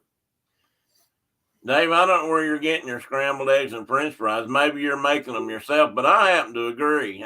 Scrambled eggs and any kind of potato, And except Carol, mashed, maybe go together. Well, any kind of egg potatoes that are fried, at least. I agree, Carol. The quality of the summer was Yeah, how many new scars or scabs you picked up. that's exactly, because if you didn't have any, you were hanging out in the house, and there wasn't nothing to do when I was growing up in the house. Two things: one, the TV only got 2 or maybe 3 channels on a good night. And 2, in the afternoons, the only thing on was soap operas, and Mom had that whole thing. She had that locked up. You're going to be watching her stories. So that did, yeah, she was a classic story watcher. So, you might as well be outside, because if you were in the house, you were darn sure going to get in trouble, because she only put up with that for so long. Okay, moving on to the next thing. And I think this next one is another example of why we got in trouble. Potential death. Who said that? You're moving on to the next potential Oh, source well, of death. this is just one more example of rock climbing. And see, he's got a harness on. This is the last one of these, I'm pretty sure. And ropes. I mean, you can jump off one of those walls, and the suspension system won't let you fall. It'll just kind of catch you on the way down and hold you and lower you to the floor. I mean, this was free climbing over here, buddy. If you fail, you fail. You were you were going to your whatever happened to be your fate at the bottom. There was no catch net or safety line or. Well, I thought I was done with those. I guess I had more examples. I was going to take a bet on whether it was going. Oh, look at that! What were you going to take a bet I was on? going to take a bet on whether we had 1 or 2 more of these rock climbers. We're done with those. But we do have this, which is another example, and this looks pretty safe, actually. That looks like, yeah, but those board tier poles were dangerous. They broke all the time. Well, the ones we had in the barns I climbed, at least 80% of them were poles off out of the woods. They just cut. They had cut hickory trees 100 years ago and stuck them, but they never broke. I never had one of them break. But these look like big old 2x and stuff, 2x4, 2x2s. So we had one of Joe's barns had those kind of tier poles in it, and every year we had to repair them because they would break. Because they were boards. They weren't poles. Which is a big difference. But see, this is the kind of thing that led children to need to climb and learn how to get up in the top of the top of the pear tree, or the top of the maple in the yard, or scale the barn, because come fall, this is what we'd be doing. And in our part of the country, this is how you did tobacco. You cut it, you speared it onto a stick, and you carried it up the barn. And if you were smart, you'd be up here. I was one of them kids that always got put in the top of the barn. Actually, me too. Because I learned pretty quick that was the best place to be, short of getting stung. And it was harder. Now, mind you, it was hotter than Hades up there because of that tin roof. And there's sometimes where bees up there, wasp nest, but bigger than your head. And nails that were poking through. But you only had to handle the tobacco one time. Right. They hand you up a stalk and you'd hang it up. These guys in the middle had to handle every stalk that came out of these guys on the wagon had to do them all. These guys had to hand me mine and do theirs. So I knew real quick that wasn't my job. I wanted to be up here. And I put down there. And if you were little and nimble and squirrel-like, they'd send you up there anyway. And that's and wasn't scared of heights. Oh, John said they're climbing. Wait a minute. Are they I climbing have tobacco some. now? See why it's hazardous for your health. That's exactly right. This is where it all started, Kay, or Carol. And John said that's a horrible feeling getting the wind. Oh yeah, it is. Happened a few times playing football. And Tina says I'm listening, but it's a gorgeous day. I have some ambition, so I'm trying to get some stuff done. Well, you go right ahead before your ambition runs out. I know how that is. I keep mine here in the jar by the desk, and careful how I use it. And oh, I climbed a tree one time and got stuck like a cat. So did Hannah. Well, now I've been up a few trees and thought I was going to get stuck. And Brenda's right there hanging that tobacco. And Michelle said that's crazy, and I'm not sure which part's crazy. Carol said, like mother, like daughter. Brenda had said she had to learn how to tie leaves in agriculture. No, we weren't tying here, we were hanging. And when none of these pictures are me, obviously we didn't have cameras. Nobody thought about, videotaping anything like. Well, we couldn't. We didn't have. There wasn't even a video camera back then. And I put down winter was coming. I thought that'd be kind of ominous for people that watch, Game of Thrones and that sort of thing. It seems to be a popular term now.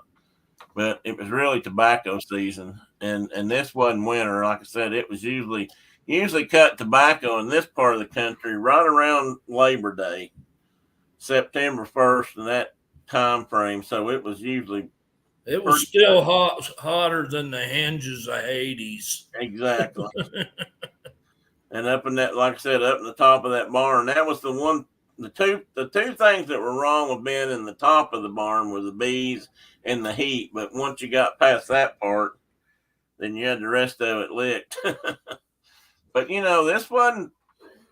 I mean, let's be honest. That's not the safest thing you ever could have done as a child, and child labor laws were out the door.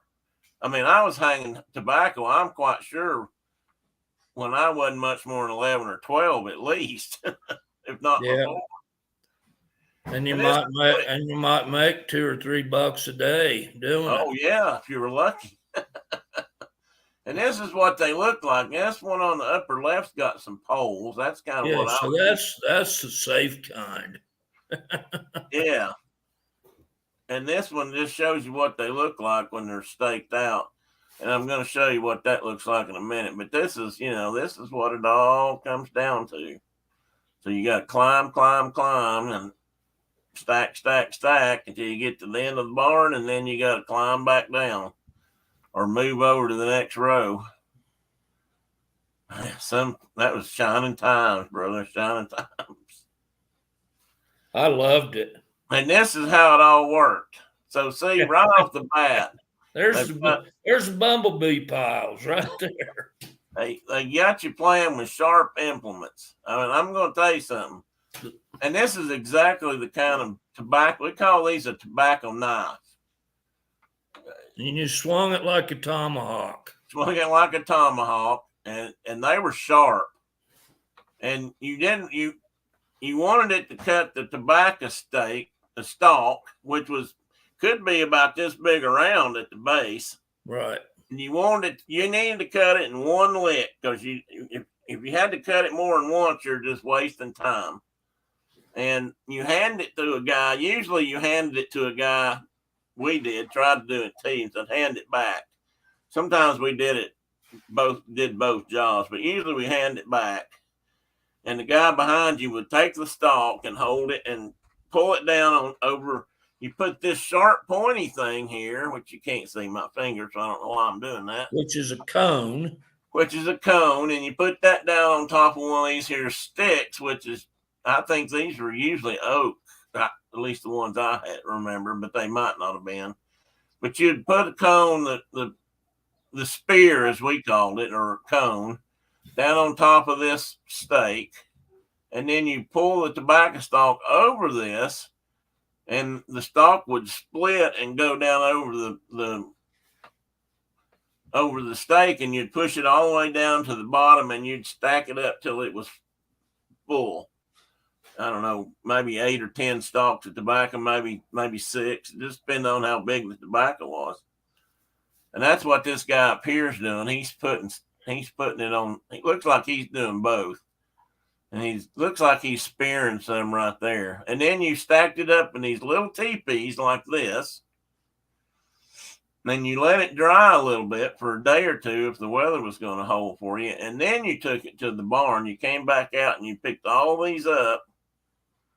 And the wagon drove by, and you either stacked it on the wagon or you handed it up to the wagon. Again, you had to you had to figure out which job was the finger shorteners. Yeah, those are. I tell you what they were, Tina. They were foot shorteners if you weren't real careful. They would get toes in her. What did I do, Brenda? Everybody's laughing at Tim. Brenda's laughing at me. What did I say? That's crazy. What part of that's crazy? So I climbed. Oh, yes, they were hanging tobacco. I had to learn how to tie finger shorteners. Yeah, those things were sharp. And then, you'd go home the next day or so and you'd get in trouble for playing mumbly peg with your favorite pocket knife. after you'd spent a whole weekend in the field cutting tobacco with one of those things. With the bare feet and put the end of your toes open. And yeah, no such thing. Well, even if you weren't barefooted, you sure as hell didn't have anything that was protective on your feet.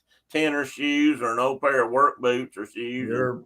Your Chucky Taylors wouldn't keep a tobacco knife out. No, I promise you, they will not. They and before you even got to this stage, when you were tending to plants when they were still actively growing, and the tobacco plant has a flower on the top of it, and you got to cut that off at a certain point, and they call that topping. And then there'd be little leaves that were coming up like next to the main leaves, and you have to cut those little stalks off that they called suckers. And those plants would be full of this fun little animal called a pack saddle. Oh yes. And it was a caterpillar that had, well, it was shaped like a pack saddle. It had jabby, pokey things on each end of it that stuck up kind of like a pack saddle looks from the profile. And if you touched one of those, they would light you on fire. It was not a fun thing. You could get into pack saddles in cornfield too. Oh yeah, there was nothing fun about working in the tobacco, except for climbing to the top tier and hanging. I like that part. Yeah, I like that part too. That was the best part. What is Tina calling pigs in a blanket? Pigs in a blanket came from. I'm not sure. They were tobacco hangers. Oh, fingers and toes. Well, you could have a point there, Tina. Although I didn't ever lose any, but I probably cut myself more than a few times.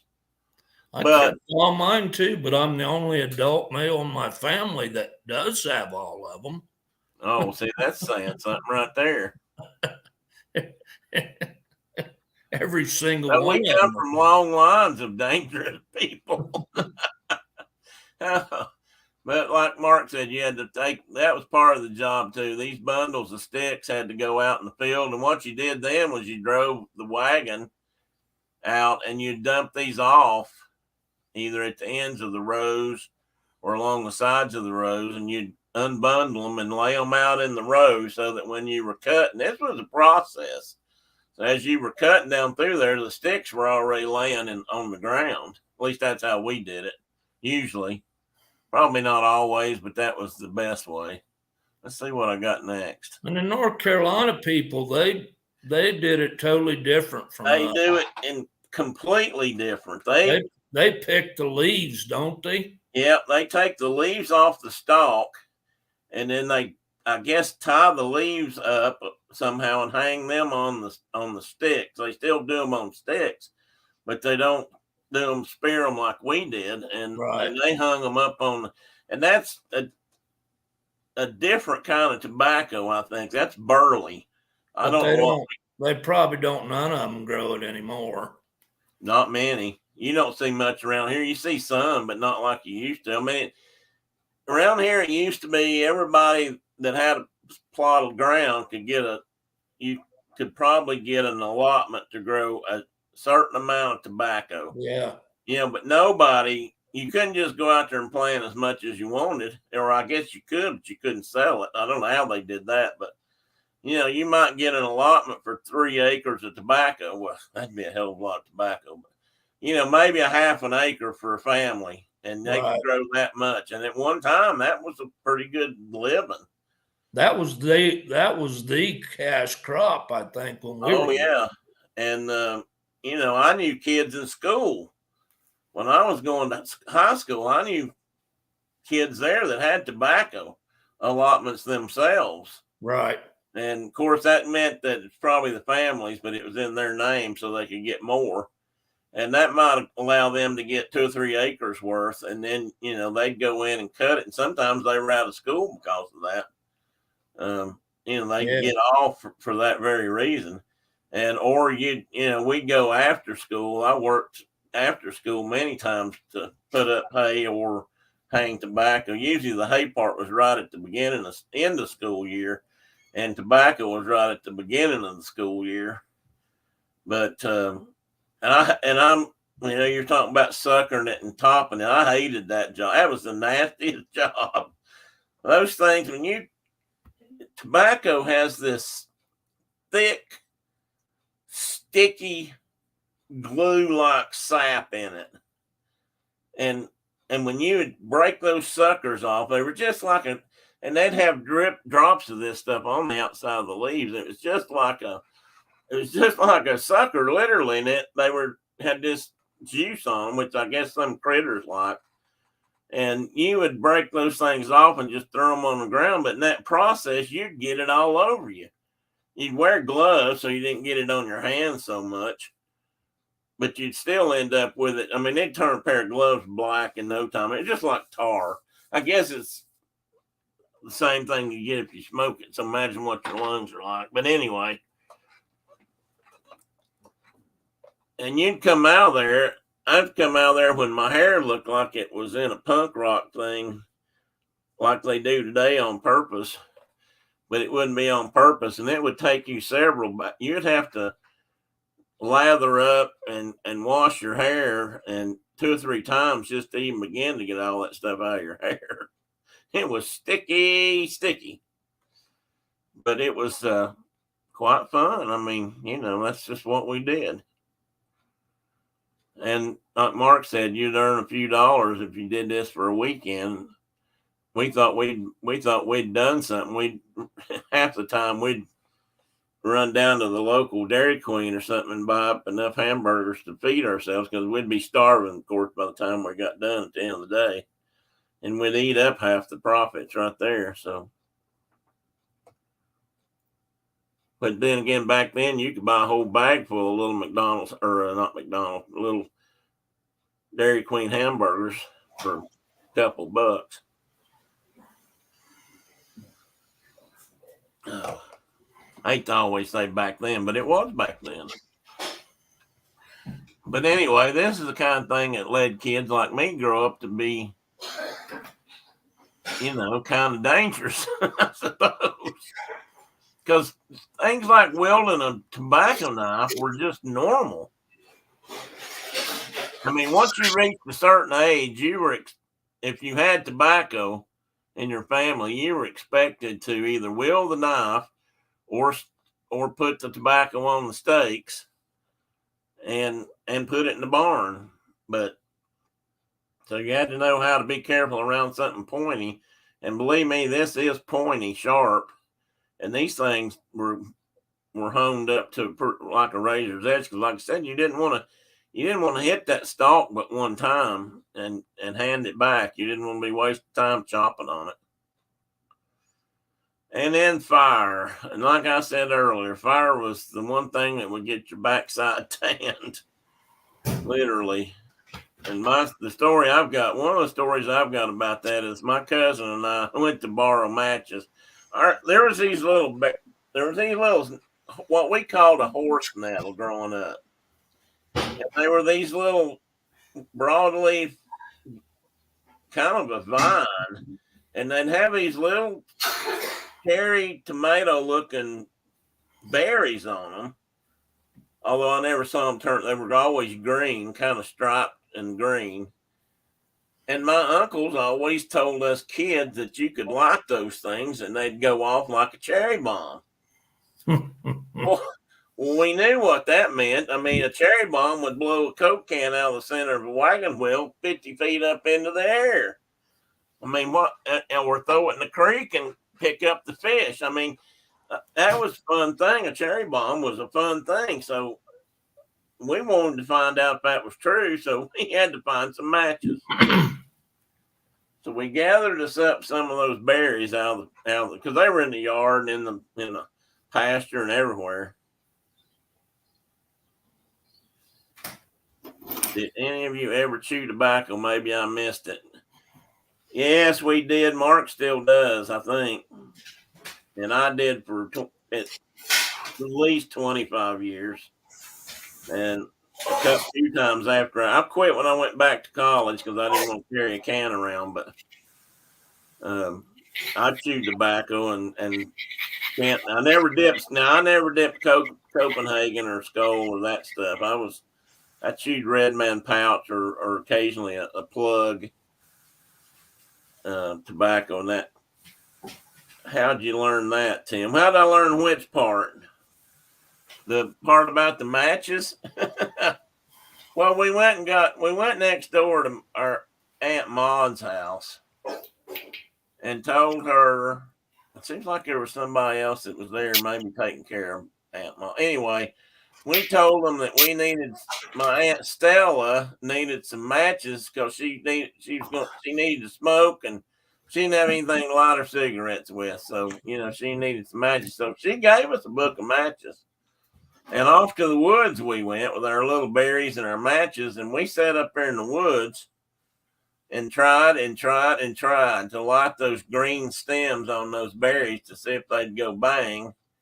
And of course, none of them ever did. And we used up all of our matches. Well, by the time we got home, their Aunt Maud or her friend or aunt, cousin, whatever else was there, they had talked to Aunt Stella, who had also talked to my Uncle Jack, my Uncle Jack was, to me as a kid, my Uncle Jack was like, he looked like Paul Bunyan to me or something. He was 6 foot something tall, and he was broad as an axe handle across his shoulders, and he'd worked in concrete company picking up bags and doing stuff like that all of his life. And he had a blacksmith some. I mean, he was stout. He was hell for stout, and he honestly scared me. So he knew about it, and I knew my cousin Bruce was going to get a whaling. And I was told real quick that when I got home, so was I. And we did, because we were told that we were just damn lucky we didn't burn the woods down, which is probably true. But like Mark said, we kind of scraped us out a little spot there. I mean, we took precautions. They didn't know they weren't up there. But yeah, well, we had to go hide. I mean, we couldn't do it around the house, Tim. They probably wouldn't have gotten near as much trouble if we'd done it in the yard, to be honest, because they'd have seen us and told us that won't work anyway. No, never, no, not rabbit tobacco, Michelle. You don't chew rabbit tobacco. No. I have tried to chew tobacco straight out of the tobacco barn, and it's nasty.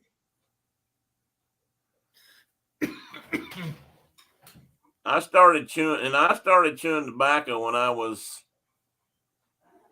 way too young. Well, about 10. I was probably chewing it by 10. And we could go over to the store and buy it for, back then it was like $0.25 a pack. Now it's several dollars a pack. Yeah, okay, that's right. Rabbit tobacco is more of an herb.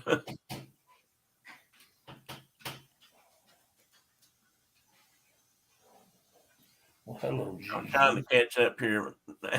Now, my dad and uncles tried smoking rabbit tobacco. I don't think I ever did that. Now, we used to get these little, and Mark, you never were a smoker of any kind, were you? Mm-mm. We used to get these little weeds out of the field. Now, I don't know where we got matches for this, but we used to get these little hollow weeds and we'd light them and smoke them like like that was supposed to be something we did. Now, Some old horse weeds or something like yeah, that. something. Yes, Michelle, that was about Gabe's age. That's when we started. And I'll tell you something, I wasn't the only one.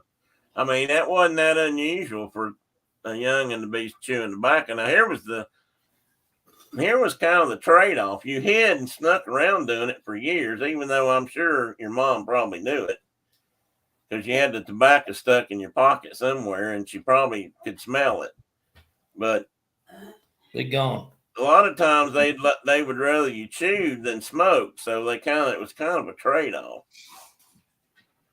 I used to try and smoke the weeds and sticks too. See there, Michelle? I mean, there you go.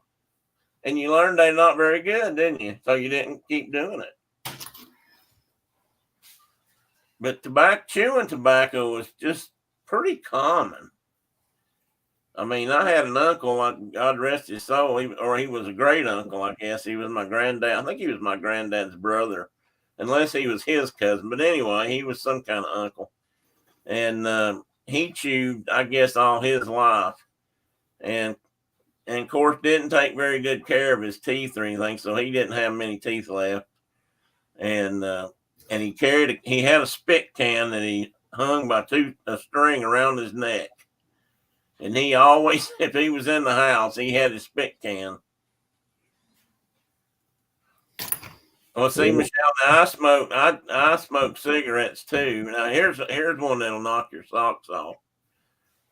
The guy that actually gave me my first cigarette was another boy my own age, and we were just about 6, maybe 7. And he was sneaking them out from his mom's. And he would always bring them over and we'd sneak off and smoke them, or he would mostly.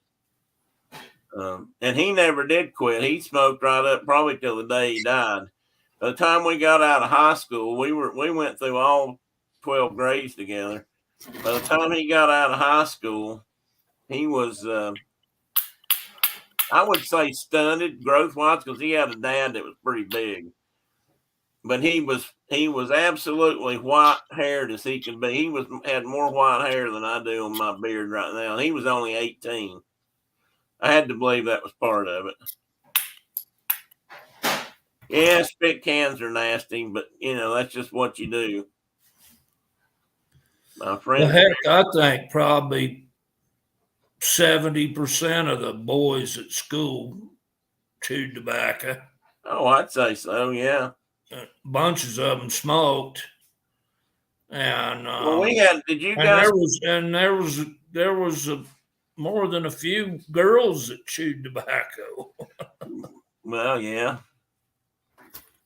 Some of Did you them guys car still have a stores down the smoking? road, they chewed. Did you guys still have a smoking area when you were at Crockett? Yeah. Yeah, we did too. We actually had a smoking area where students could go out between classes and have a cigarette. It was out there back by the auto shop stuff. Yeah, and what used to be the welding shop. Where the welding shop and the auto shop and the drafting building and all that was back in that part of behind the main pods. What did let me see here? What did Kay say? Oh, rabbit tobacco is part of the Asteraceae family. Asteraceae family. I don't doubt that. I didn't know that for sure, but I don't doubt that. Yeah, that's a big old word, Tina. I used to have to use those kind of words at work sometimes. Oh. Which is, if you think about it, a little bit silly. Yeah. Those big words or having to use them? those big having to use those big words. Yeah, but if you're a scientist, you're not supposed to use I'm common. not supposed to talk in English. No, you're supposed to talk in Latin. Oh me, where am I You at over gotta call it a paramalena instead of a Sonoran Mountain King snake. there? Yeah, stuff like that. Or see what We got horses coming up, or hang on a minute. what's happening. Oh, I just need to check something real quick.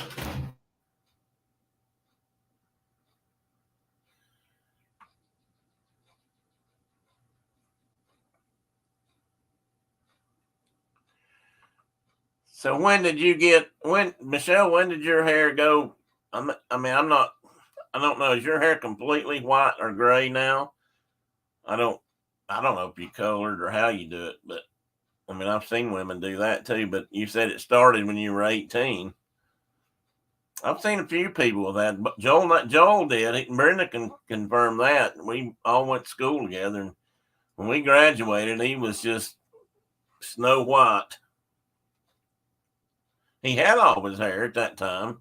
His dad was as bald as an 8 ball, but Joel had his hair at that point. But it was, like I said, it was white. And I just he just passed away a couple years ago, and I don't know if it had anything to do with smoking or not. But that boy had been smoking a lot of cigarettes in his life from the time he was about 6 or 7.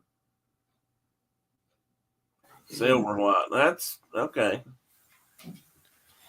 Phil Bomb or Sweet Everlasting. I think I've heard the Phil Bomb. I don't know about the Sweet Everlasting, Kay.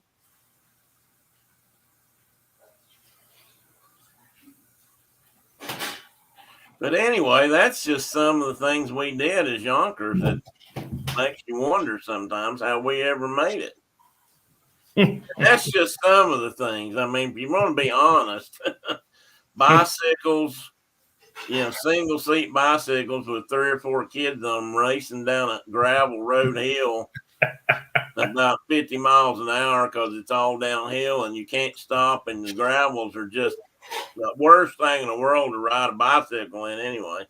I took a tumble on one coming down a hill one time. There was this little gravel road that went down the hill and up the hill. It was really just a valley, like a V. That was a shortcut over to Joel's house, in fact, and from mine. And I was coming down that one side of that hill, and my bicycle I flipped, and the wheel was when I got back on the wheel, the front wheel looked like a F-shaped. Looked like a snake going around through there. And needless to say, I was a bit worse for wear because gravel will give you some serious road rash. Michelle said, Riding in open pickup beds. Was that dangerous? Were we not supposed to do that? We did that all the time. That was like, and if you were on a dirt or gravel road, you were allowed to sit up on the rail. Yeah, so you can get a little air. But then sometimes your father or your uncle would try to rake you off on the overhanging limbs. So sometimes fathers and uncles are like that, Again, teaching. I can remember like huddling against trying to suck a little bit of warmth out of the back of the cab. And it'd be raining hard enough that if you got right against the cab, you could stay a little bit dry. As long as they were moving. Yeah, if you were driving.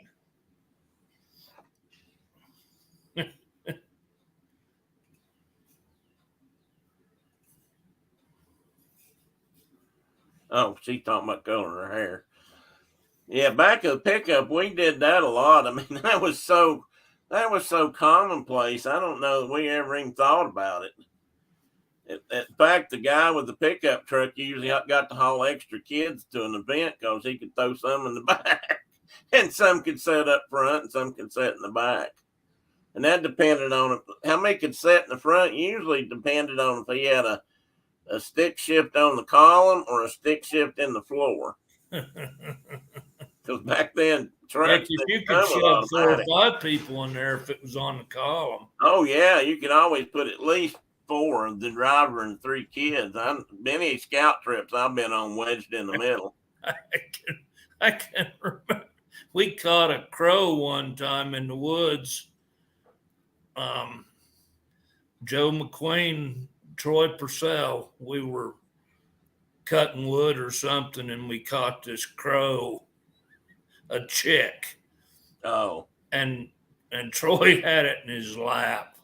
We were driving back, and Joe had an old blue Chevy pickup, like 1970 Chevy pickup. And I can remember that crow looking over at Troy and just reached up and grabbed him by his lower lip. oh. And he was pulling on, and it was just dragging his lip out further and further. That crow was on there like a snapping turtle. He wasn't turning loose.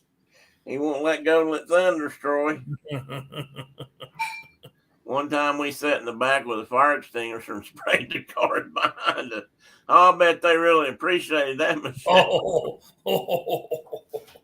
We were kind of bad to spit out the side and see if it hit, Unlike my wife, who was known to spit off high things to see if she could hit somebody down below.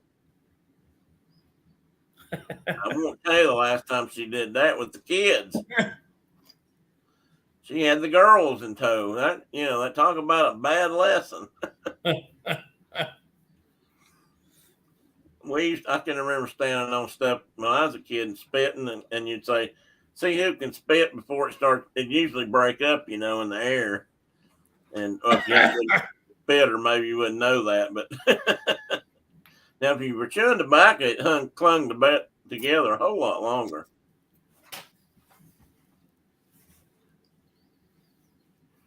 I wish I had hair. Who said that? Oh, Michelle, what's she doing that's naughty? Oh, sitting in the back of the truck.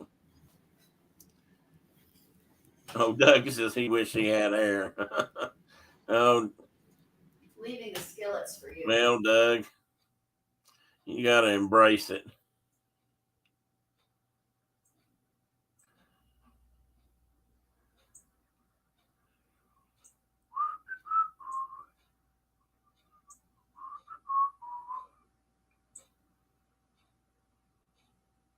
He looks like he's busy as he can be, but you look like you were typing away, brother. Me? Yeah. No, I'm petting a dog. Oh, maybe that's what you were doing. Yeah, I got a big old red dog here loving on me. Vizsla or the other one? Zoe. The Chessie Yeah. Healer cross. Uh-oh, Diana's picking on Mike again. She told Doug so does Mike. Wish he had hair. Now, Mike, I want you to know that I didn't endorse such touch berating, nor do I do it. So that's your wife. It's up to you to take care of that. Danny's sister was visiting last week. They had so many stories involving creeks, alleys, shopping carts, and cars with holes in the floor.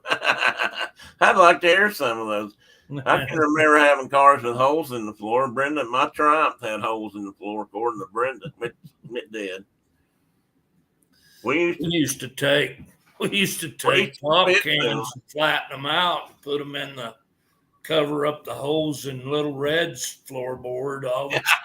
Yeah, well, that works. Worked just fine.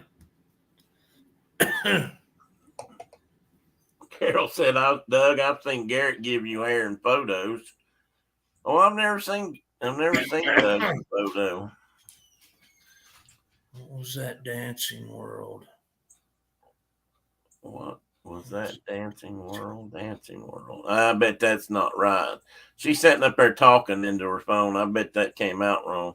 Yes, it was Disney World, if that's what you're trying to say. You guys remember, any of you guys old timers enough down there that you remember when they had the aerial cars, the Sky Highway? What did they call it down there? Anyway, I caught my wife leaning over and spitting out the door or out over the side in the aerial tram. But Mike's still listening. Tobacco is not good for you, fellas. Well, Mike, back then they didn't think chewing tobacco was so bad. Old stripped down snowmobiles. Where did I see that? Stripped down automobiles. We used to call those skeeters, okay, when you'd strip them down to the frame and the motor. And my first car, Tina says my first car, a 62 Mercury Comet, had a huge hole in the driver's side door. Tina and I used to spend a lot of time. I spent time in Mercury Comets of that vintage and Ford Falcons. I've made a couple of trips from Florida in one of those things, a 62 or a 63. See you, John. My hair started receding at 35. John leaving? Dad's John, coming. have a good day. Oh, it's your dad. Okay, well, tell him we said hi. Mike said, did one side of the motor with the spark plugs onto the other side. What car? You don't. This is not another stupid car, is it, Diana? Onto the other 8 on the other side. Did once. He's out doing spark plugs or something. He's done one side, now he's going to do the other side. You got 8 on it. You got something with a 16 cylinder in it? I think that's wrong. I don't know of any car. He's got something with a V8 in it though. That's not too normal these days. Must be an older car. Did you ever hear him tell about his stupid car? what Diana said was his stupid car?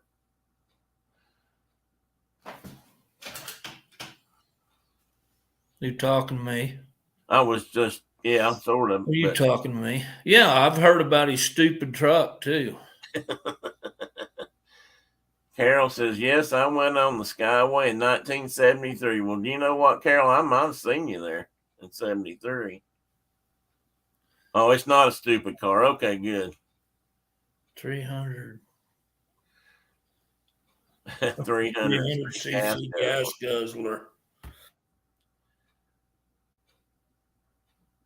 Well, how much are you folks paying for a liter of petrol up there now, Diana? And you guys call it petrol or gas, Olene? What time is it? Let me see here. Oh, it's after 12 already. Goodness gracious. That means I'm probably keeping people from other moderating tasks or something.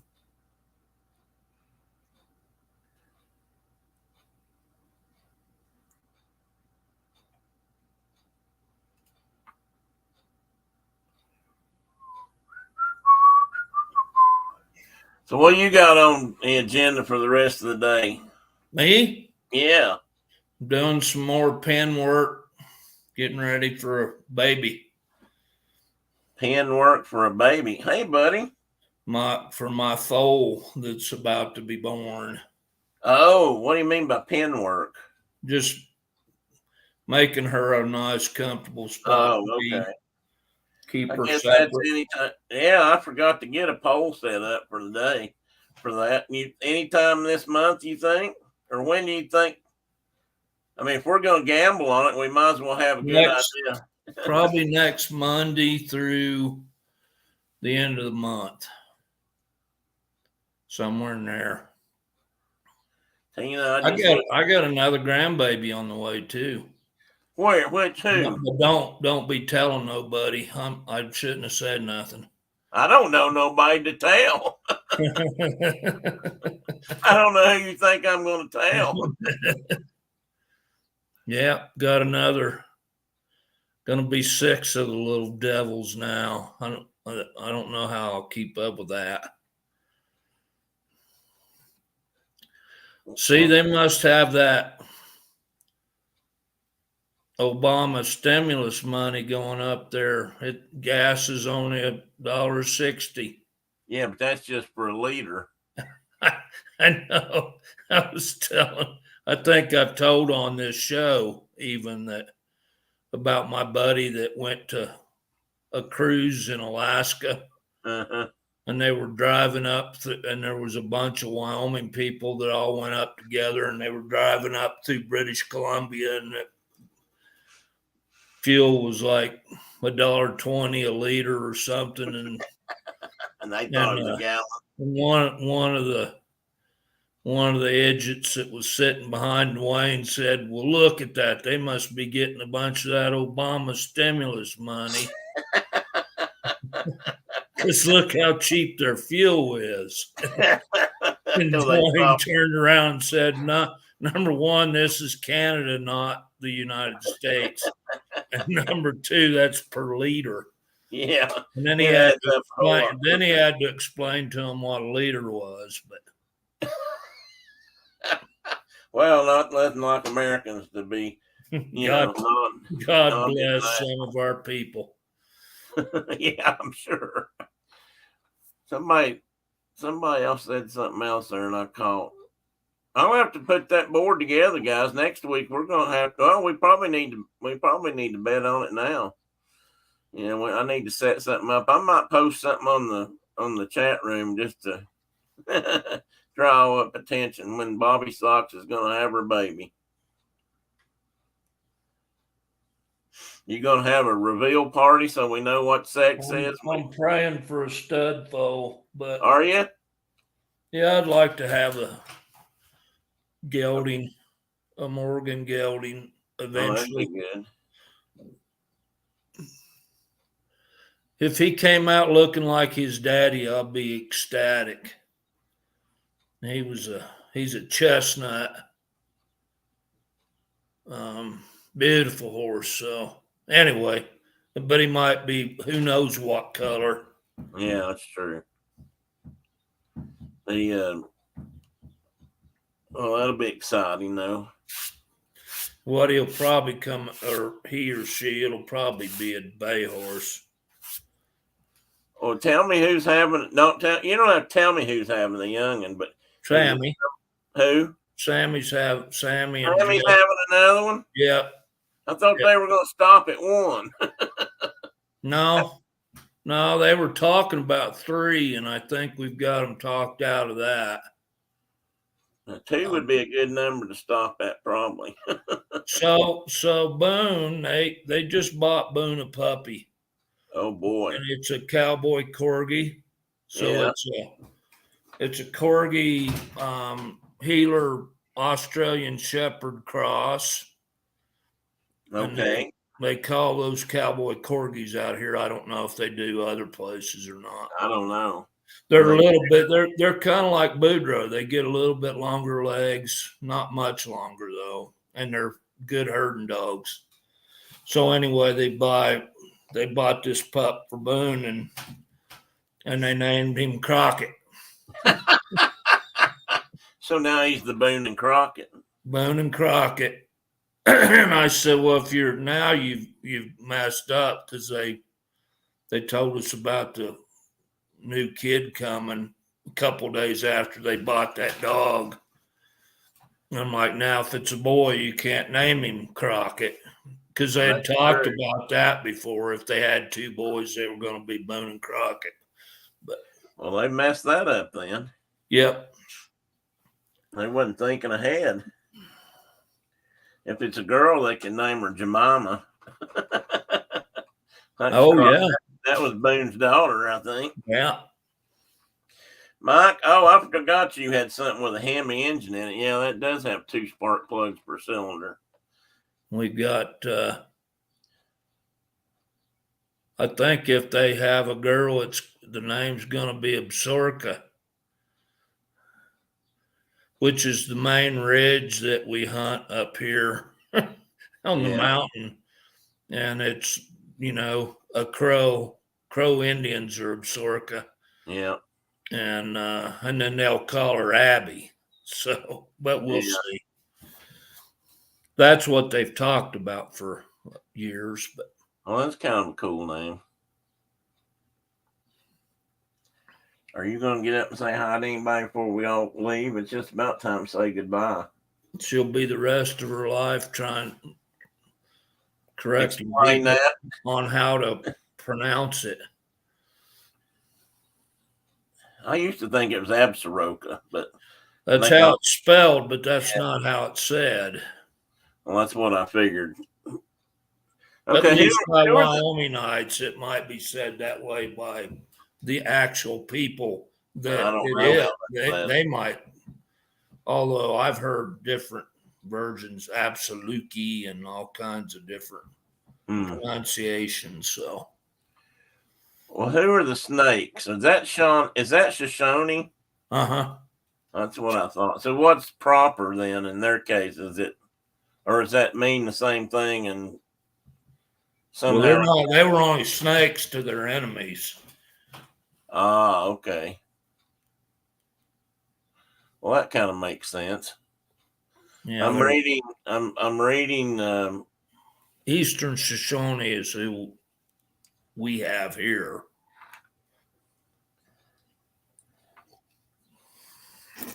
You're reading. I was going to look up something real quick. I was going to ask you something. Now I forgot. What was I going to look up? Damn, I hate when that happens. Oh, I know what I was going to tell you. Shoot, I know now. I've been reading the book or listening to it, I should say.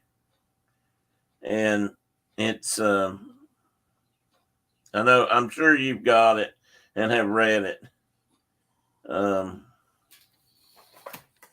where'd you go? I'm right here. It's a Crazy Horse book. I know I'm looking for the title. No. Where'd it go? Oh, in progress. Strange Man of the Oglalas. No, this one's The Journey of Crazy Horse. Yeah, I have it. I think that's might be a newer book. I don't know. Anyway, I've been listening to it, and they were just talking about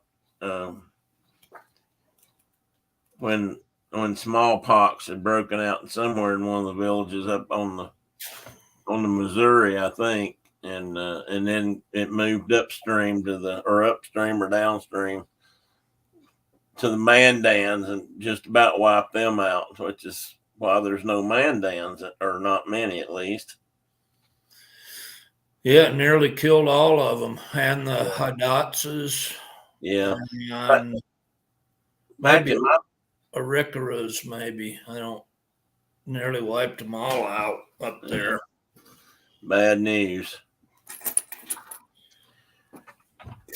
It's a book I like when I'm driving. I like to listen, but it has to be quiet, or I have to be in the passenger seat, not driving, just so I can focus on it, because I don't want to miss a word. I'll have to listen to this book several times probably to pick up all the little things that they're talking about.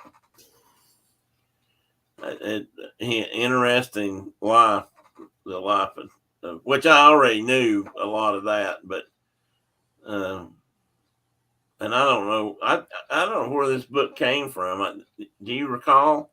Is this something has this actually come from, supposedly from some of the hand-me-down stories that the natives kept to themselves, or I don't think so. Oglala?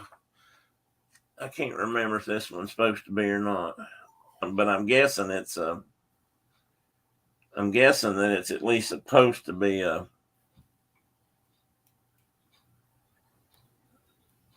Let me see if I can. Soon the hollow sobs of pain. Joseph M. Marshall wrote it. Oh yeah, then it is. He's a Lakota man. Oh, was he? Yeah, Is he? he still is. Yep. Well, that's cool. Then he's probably got. I have about 25 books on Crazy Horse, and Yeah, I know. That's why I I knew you thought it probably was, had it. I thought it was one of the other ones. But yeah, that if that's Marshall's book, that it's got, because of who he is, and I think he's a relative distantly, but you know how he grew up and the stuff that a Lakota man would know that maybe some white writer wouldn't, you know. Yeah. Well, that's what I was. It's a pretty good read. And then who is it among the Lakota that have told the stories and say they've got, I don't know, it's a family. So the Clown family Clown family. Yeah.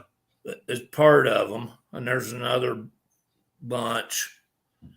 I actually have some DVDs on that they made, like the actual history of Crazy Horse, or I don't remember what the DVD set's called, but it's like you know, here's what really happened and where he was when and that kind of stuff. Because there's some of the stories that like Mary Sandos wrote that they're like, well, he was never down in that kind of country, you know, and he wasn't at Julesburg, and he wasn't with the Cheyennes down in Kansas or wherever other people say it did happen that way. So hard to say then.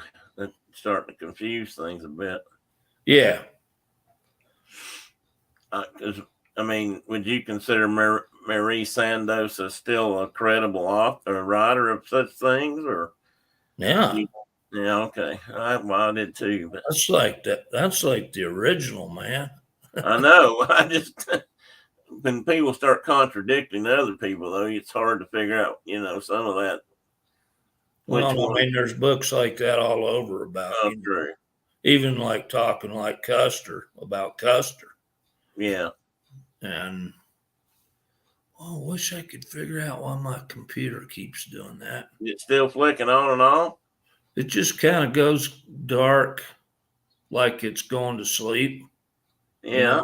And then it blacks out. But I can just hit a key and it pops right back on.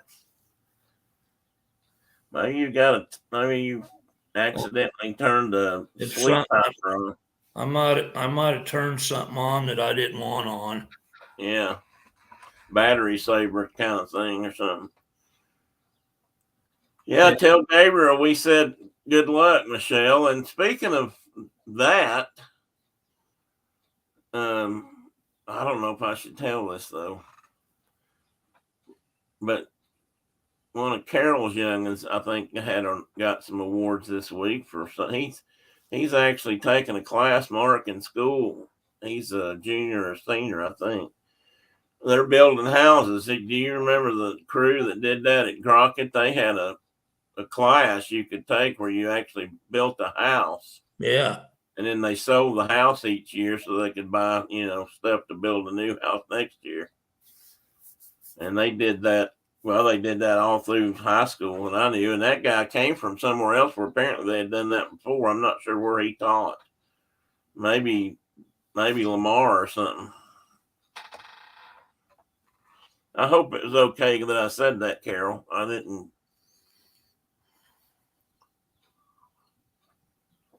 I just knew he had a banquet this week, and I think it's kind of cool because there's a lot of there's a lot of need in this country now for people that know how to do that kind of work. And people don't know how to do anything anymore physically. They talk about bringing jobs back to this country, but there's still a lot of people that can do it, but there's a lot of people that just don't know how to do things with their hands anymore. Well, and that's what, if you watch Mike Rowe, Dirty Job, Mike Rowe guy, he has a whole program that's trying to get young people to go to trade schools and learn a trade and become like a, worker again. He won a leadership award for, I guess, helping lead the crews that built $657,000. That's wow. They built a heck of a house. well, either that or it's just where he's at. I don't know. Well, good luck to him. I hope they can do that. I know the one they built up there back then, usually they didn't have trouble selling it, but who knows these days. But I just think it's cool that he's doing that because he's considering that as a trade, not necessarily going on to college. And I mean, possibly at least. And that's what young people need to start thinking. We've been pushing college on them for so long. Yeah. And certainly we're not good examples of not. Well, I've done both. I mean, in a way, I went to trade school and learned how to work on airplanes, and then later on in life went back to fulfill something I'd wanted to do for a long time. And thanks to you, I either did it or and because of you, I did it. But I went back, but I didn't realize until the last, I don't know, 10 or 15 years, just how bad that problem was that we just don't have people that know how to do work on things anymore. You don't have car mechanics, and I mean they're all getting harder to do, but still, if you were trained.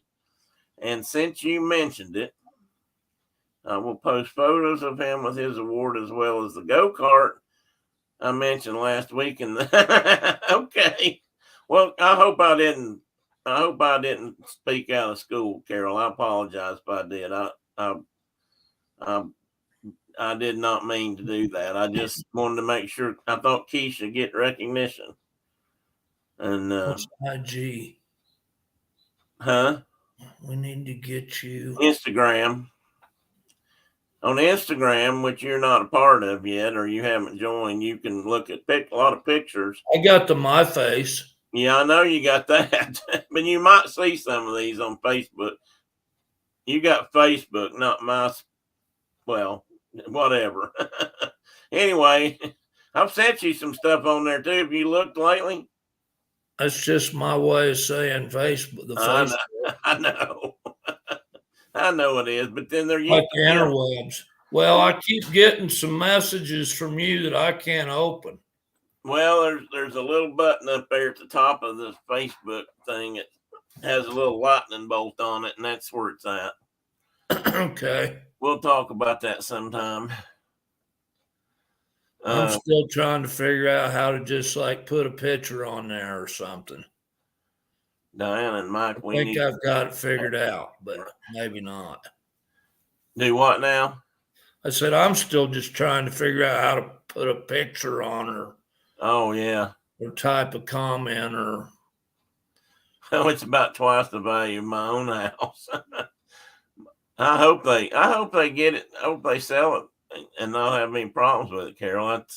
Anyway, what I was getting at was when I was, at work, we actually, and there's people all over the place having these same problems. People don't, you can't just send everybody out in the woods with chainsaw. Well, you can't do it with a chainsaw anymore without training, but even then, half the time they've never held one until you give them a class, and even then, I wouldn't trust most of them to do it. And then just things like that, or get something repaired, or or have a guy that works in your shop that knows how to weld and it's been going on a long time. Well, I know, and I didn't realize. I can remember when I was at hockey, we had class. We had a class on chainsaw operation, and guys like Chuck and I were like, "Why do we need a class on operating a chainsaw? We've been using one our whole lives, and because of that, you got to help teach the class." But there was only 4 of us in that whole class that had ever used an actual chainsaw. And I'm like, really? I just couldn't imagine. What we had to learn about TVA was how to handle it safely and all the safety equipment that went with it these days, from hearing protectors to chaps that are helmets and through. goggles and hearing Yeah, protection. the whole. Well, I can't say what I usually say, but the whole thing and boots. Shoot match. Yeah, okay, that'll work.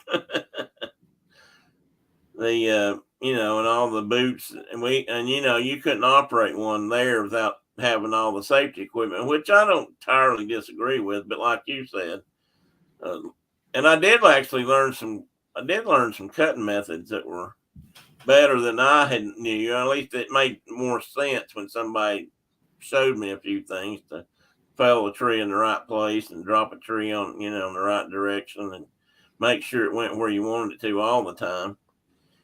Tina said, like I said earlier, kids need to learn, be allowed to do dangerous things safely. Yes, they're playing video games now. Carpal tunnel is the worst thing that will happen to them. That's about right. Mike should give a class on how to use a net. Well, I don't know. He didn't catch anything that we know of. Okay, we're talking about Carol again regarding the list price house. Maybe there's something I missed there. Yeah, I think it's great that he's doing that. I mean, not like I said, actually saw a show recently it might have been on local public TV or something, but they were actually talking about different places now where there are schools being created and opened up just to train plumbers and construction people That's what Mike Rowe's doing. that actually know how to use that stuff and how it works, because you can't find a plumber, you can't find contractors are running out of people that actually know how to use a level and a square and drive a nail or a nail gun. Of course, nobody drives nails anymore. You too, Michelle. Have a happy Mother's Day. And we're going to be getting off here in just a minute. I'm surprised Mark hadn't yelled for. He's got to have lunch, I'm sure. Well, I'm about ready to myself. But anyway, it's just it's good to know that. And they actually were talking about wages, and a lot of those people now are making as much money as I made going to college, and more. And there's really a place for that now. It's when I left high school, we were at this junction again where people that went to college weren't necessarily getting jobs because they were kind of there was a lot of people. And so they were talking to people about going into the trade industries. That's partly why I went to airplane school, other than the fact that I was airplane crazy back then. And, but I always wanted to go to college. And that's why I went back later. But Carol says I may be able to use a level, but I can use a wrench. I may not be able to use a level, but she can use a wrench. That's right, especially a blue one. Mike Rowe is doing, and these kids are getting paid 6 to 7 figures a year to do that. Yeah, they are. When you say Mike Rowe, is Mike Rowe teaching people, or is he just doing? He's setting it up so they're building these schools again and doing all this. Good deal. Because they really don't know. I mean, you get out there and try to get folks that have done something. We used to get people that came in, we get technicians or whatever that would come to work for us for a summer or getting time or, using it for credit or whatever, interns. And, a lot of them were really smart, but they didn't really know you might not know how to go out and they didn't know how to do nothing. Yeah, they had never done it. And that's not why they got into it. They're going for something else. And I'm going to say this, and people can agree or disagree, but Mark, I think you would agree. If you go into the fields that we did and get the degrees that we did, you pretty much got to want to do it and love to do it regardless of the money. Yeah. And if you want to make a lot of money, then you need to go on probably and do something else anyway, because it's not, if you don't really love it for what it is, you're not going to be happy, getting out in the woods and getting all nasty wet and, slogging through the swamp, catching, putting up duck boxes or, that kind of thing. So, um, that's in it. I mean, that's why I think when you look at people that do a lot of game and fish agencies, they don't always pay the best, but they're getting to do what they always wanted to do, and that makes all the difference in the world right there. But those people are becoming rarer and rarer and rarer. Yes, Like, they heck, I can go do this other thing and not work near as hard and make a lot more money. So I'm going to go do that. Like some of us hated being in the office and doing certain things that we had to do in the office, and some of those folks, that's where they belong, probably. Hi, Shauna. She ain't here. Oh, I thought you were looking up at her. No, I was looking at a dog walking in the house. Oh, okay. All right, folks. I hated my job for most of my 35 years, but I was good at it. I got paid all right and a good pension and an added bonus. That's where I met my husband. Well, how about that? We need to talk to Chuck and see if he lists them out the same way. I'm sure he would.